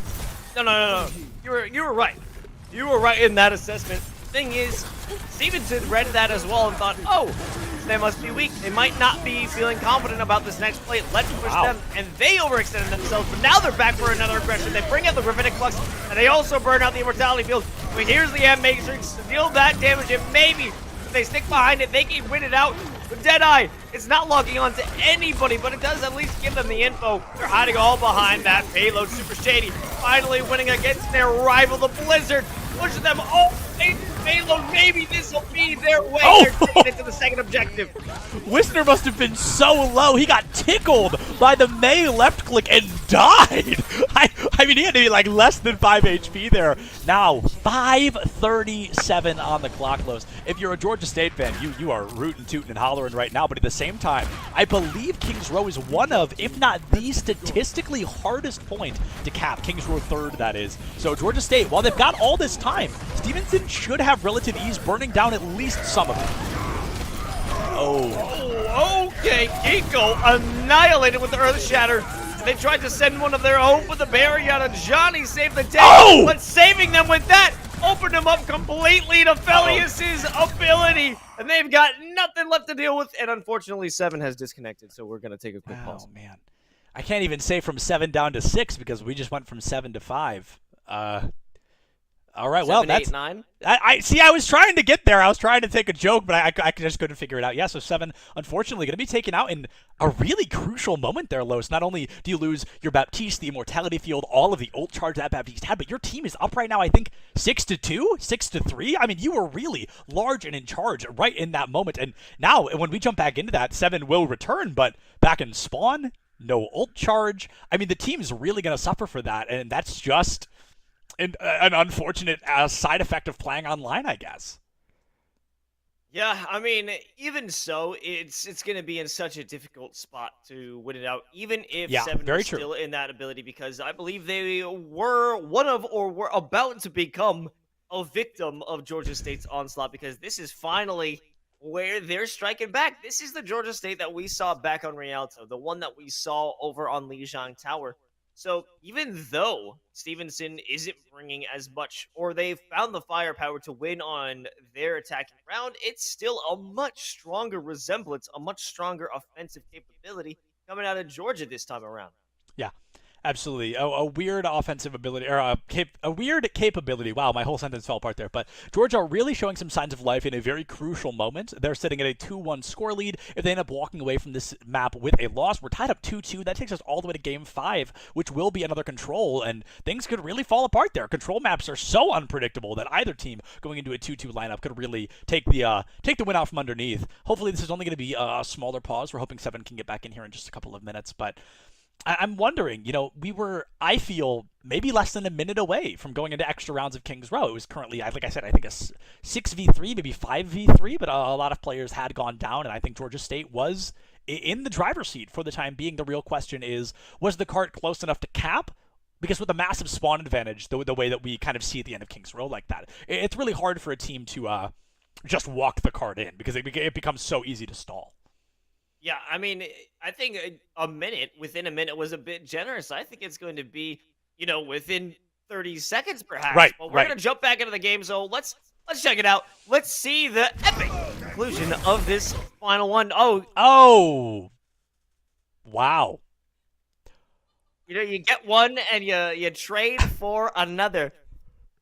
Sep, I really hope that there isn't a fire alarm or a fire drill going on right now. Los, I'll lose my mind. I will literally go clinically insane. I will lose my mind. Okay, so for everyone that doesn't know, since Los is going to bring it up on stream right now, last week when I was working with ECAC, I did a Valorant broadcast, and there was a player 1 round into the game that had a fire alarm go off. So we had to throw it to like a 45-minute break. So the whole schedule for the rest of the night was off. Then the next day, I'm doing Rocket League, again, with ECAC. I bring up the fire alarm that happened. Less than 3 minutes later, one of the Rocket League players types in chat, pause, my fire alarm is going off. So then he has to go, and then during the break, we were just joking about the fire alarm again. But, Los, they're back already, so hopefully, fingers stinking crossed, man, that this fight actually gets to kick off here. I mean, Georgia State's got to give this up, though. I mean, Yeah, no, they're done. They lost two ult charges. Super Shady dropped their Earth Shatter in a heroic moment. But now we're having to go for a full reset, and a reset basically across the board in terms of ult charge. Yeah, I guess all that really did hardly gave Stevenson an advantage, or rather, just like you said, kind of equalized the ult economy. Georgia, they lose a couple of ults down the line, and now they're losing a couple of players. A triple kill for Johnny from the heavens, but you got to touch the card, Johnny! Oh, it's Johnny indeed who's back on that card. Stevenson, though, they've got the numbers like nobody's business. My God, that was almost a C9 in the making, Septilence. That would have been crazy. That was just, that was walking into fire in that moment. Everyone just tried to face off against Stevenson, and it was not. Wait, Johnny?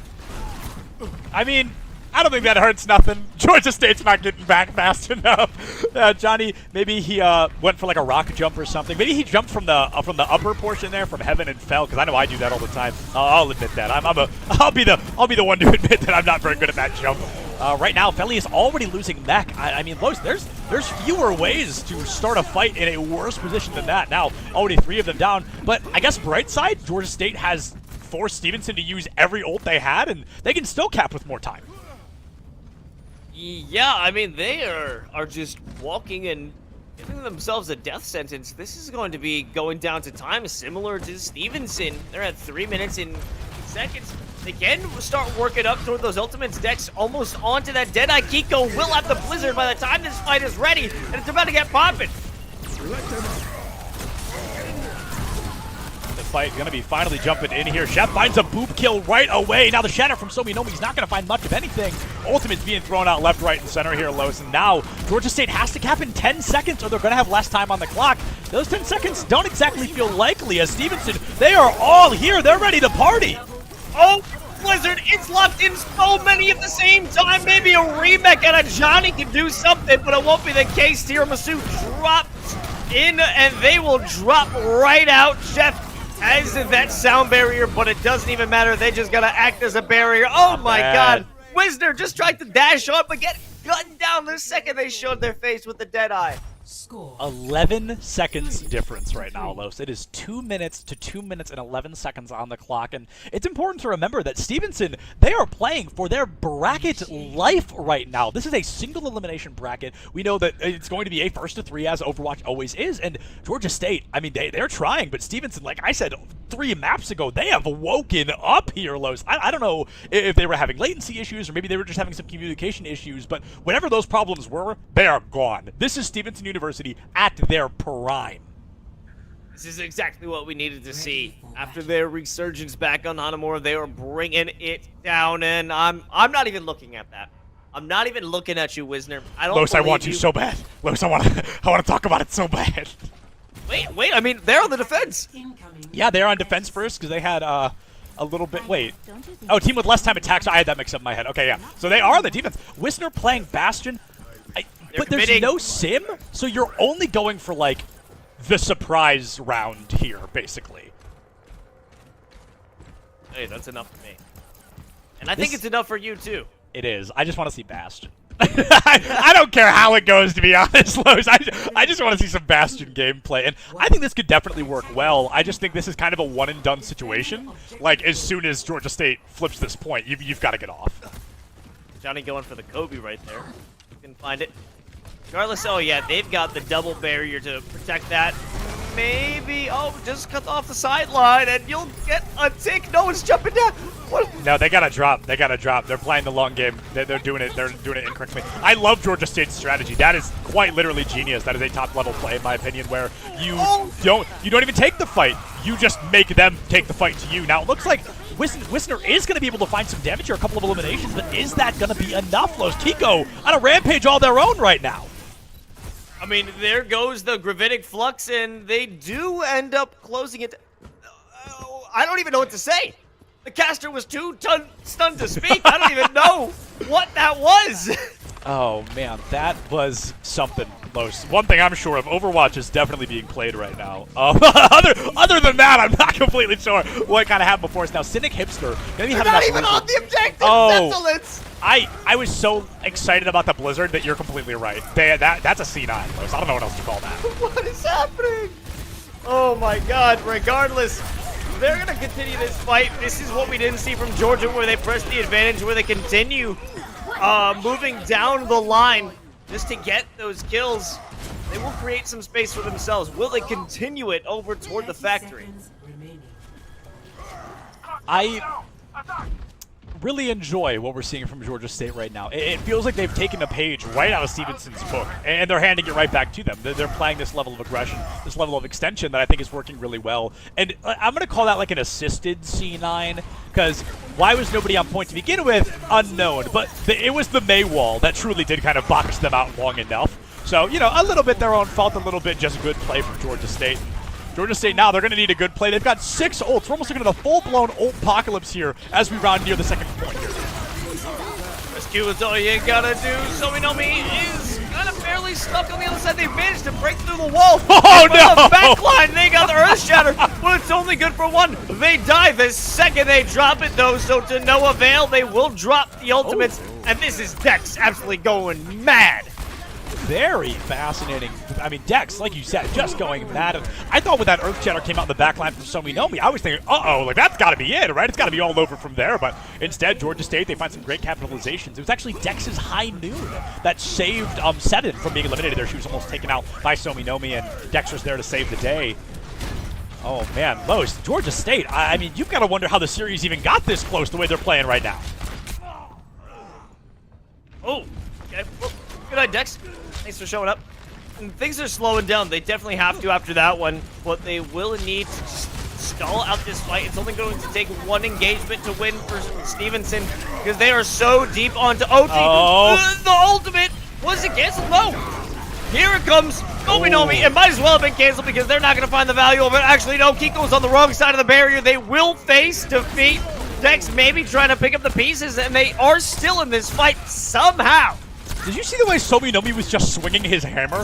What is his DPI? What was that? I think it's like the first time in a little while that we have, like, kind of first-person spectated Sominomi. And I'm baffled. I'm a Reinhardt player myself, and I've never seen a Rein moving that fast in first person. That is going to be, I mean, truly a fascinating choice. I'm curious what his sense is. They get the 360 hammer swing. That's how you cover all of your ground. People think it's a little weak, only in the front line. It can get everywhere, and right now everywhere is being covered by Stevenson. Cynic Hipster sending in so many arrows, so many shots, and that will be the deal sealer. Johnny, or at least I thought it was going to be. Okay, that will be the deal sealer. Round 3. Wow, that, I mean, Other round. You, in any circumstance, you've got to be stoked with the ground you just made. I mean, you had 2 minutes, 120 seconds, and you almost do what took you nearly 10 minutes the first time. I mean, that is amazing to see that Georgia State was able to find so much progress, so much literal ground, because in a circumstance like this, Los, every meter counts. Every single meter counts. And a win condition has absolutely been set. Stevenson, I feel like their offense was even smoother than Georgia State's initial attempt. So can Stevenson come out and mirror what Georgia State just gave us? I think if they just play it much closer, you know, stick together as a team and not bring in the Bastion, because that was one of the wackiest positions I've ever seen from a team, especially in crunch time like this, especially in playoffs on map point and in extra rounds. You can't be doing that. But regardless, we've seen the defense from Georgia State be crushed before, and actually the previous two defenses coming out from them. I wouldn't be surprised if Stevenson can do it again. They just have to break the initial barrier line of Super Shady, who has been always been the #1 target, and rightfully so. Stevenson needs to put the pressure back on him to succeed. 5, 4, 3, Stevenson 2. are in a pickle, to say the least here, Los. They've got some really big shoes to fill if they want to take this all the way to map 5, but they really haven't had a problem with that so far. Like you said, the last couple offenses we've seen from them have been nothing short of spectacular. Right? It's really going to be that time to strike him that opportunity. For the first time, where we're seeing a full-blown mirror matchup, Johnny finally off that Sigma, rocking the Diva, probably looking to eat a lot of damage, but unfortunately not going to be able to eat enough. Super Shady already finding Somi Nomi here. Oh wow, just barely escaping. Wisner rolls right in front of the shield from Super Shady. They will be able to get away, but they do get the D-Mech onto Johnny. That'll prolong this fight. They'll have to think twice. Oh, actually, they're just going to swap heroes. The swap may be a good idea. You might like that. I don't know. That could be an exciting choice to make an appearance here. Georgia State's 80 seconds left, and they really just need to hold their ground here, though. As simple as that sounds, you know, just win, Forehead. But so far, they've been doing a really good job. It's going to be Felius with that elimination onto Cynic Hipster, so that takes the Blizzard immediately out of question. Immortality Field gone is gone. That's got to force Stevenson to tuck tail at least a little bit. Oh, yeah. They're finding more and more kills. They're kind of staggering them out. 60 seconds left, and they've built up a plethora of ultimates, an arsenal of conditions to win this next fight. Dex continuing to take some shots, and they've been so mobile in these fights. They haven't been allowing themselves to take a ton of damage, and if they continue to do that, just ensure you don't die. Ensure you keep your distance, but enough damage to come through. Here comes the amplification major. They walk right through and drop a blizzard on their face.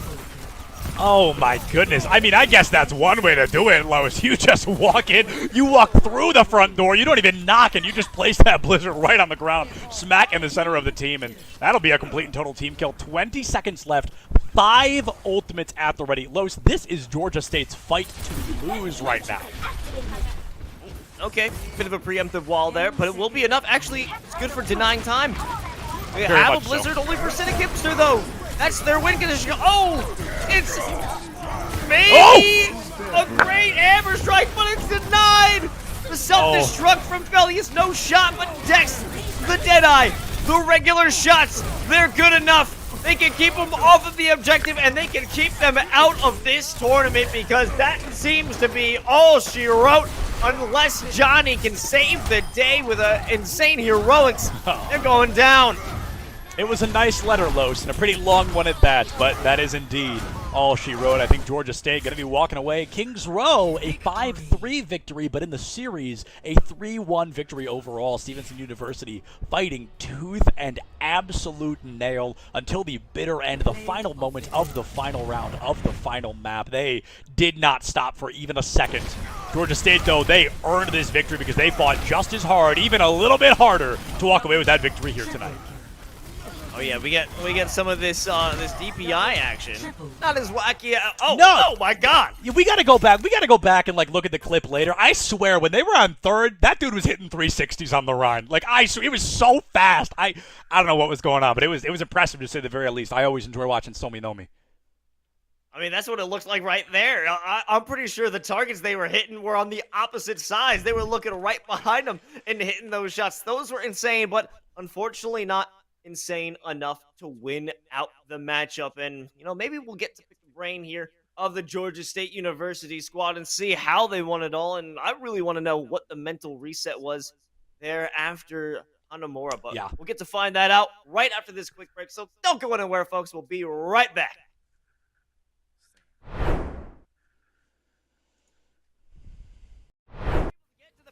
And they're right here on the objective. Destroy that turret, and you should be in business. But it's all about breaking this barrier, isolating the kill, and here it comes. Goodbye, Shady.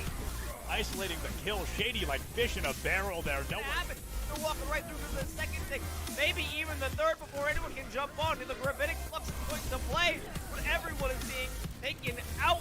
Maybe from the spawn, this can save the day, but no! Johnny with the self-destruction locks things out. 5 minutes for them, but no! They're still working. They're still dying. No one is winning the fight. Oh! Shit! It's a bloodbath. It's an absolute bloodbath off the side of point, and somehow even Chef gets caught out by the end of it. A full minute off the clock. Los, at this point, last round. Be destroyed. Elias is already outside of the mech before they can even make it in the objective. There goes the Earth Shadow from Sabi Dami. It's a massacre. Also, staircase. Maybe they could use that to bring it in, but they have to walk through the blizzard from Cynic Hipster. Here is all the utility. The double kill on the flame strike.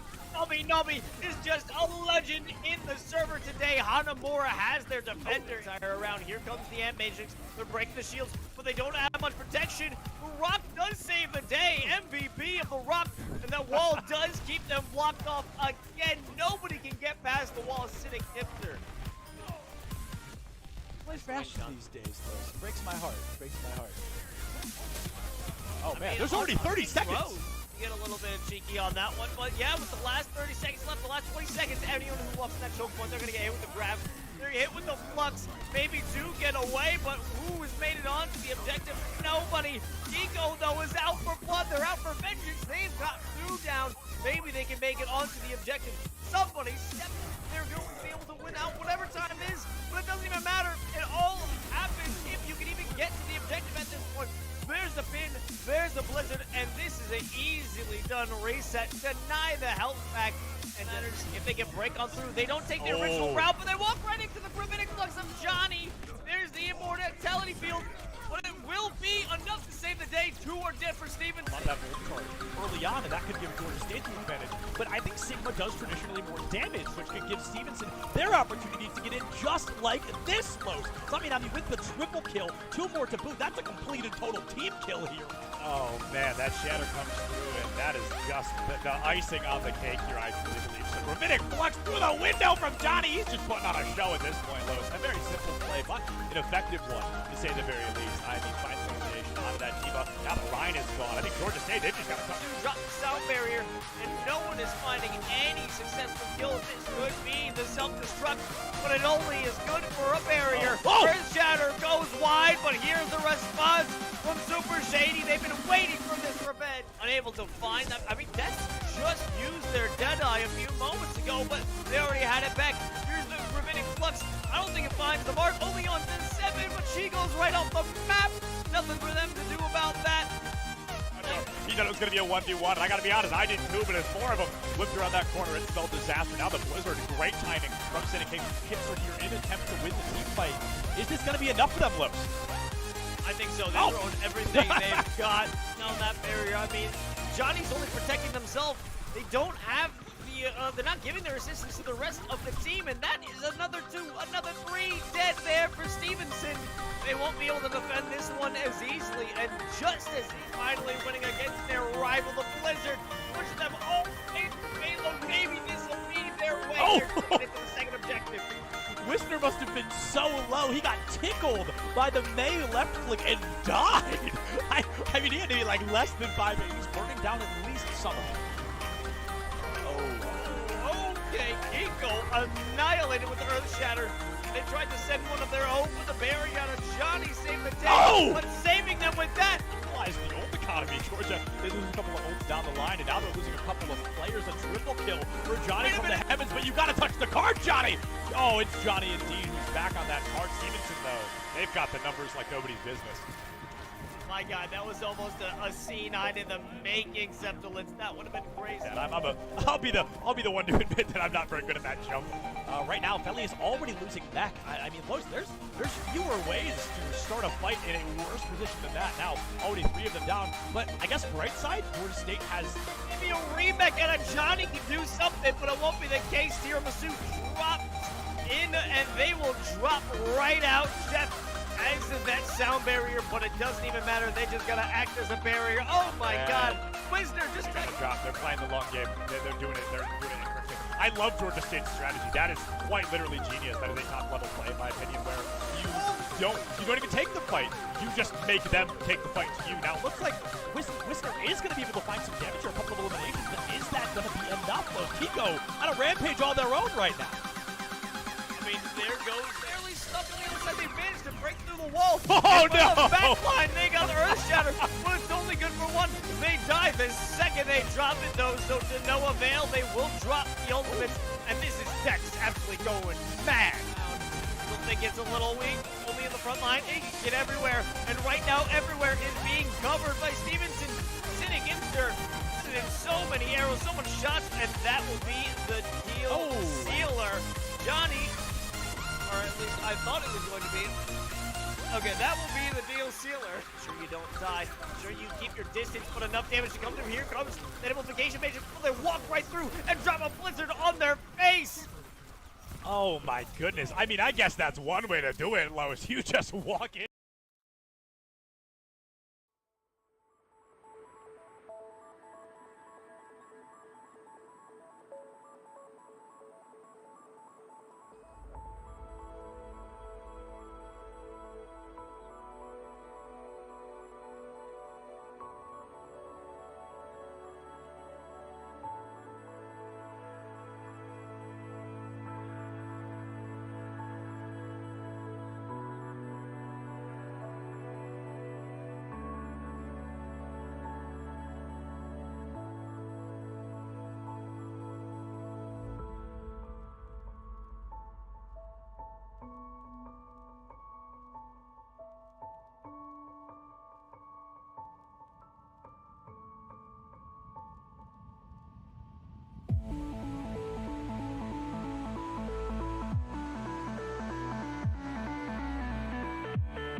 Wow, we finally finished that series. What a heater it was, Septilence.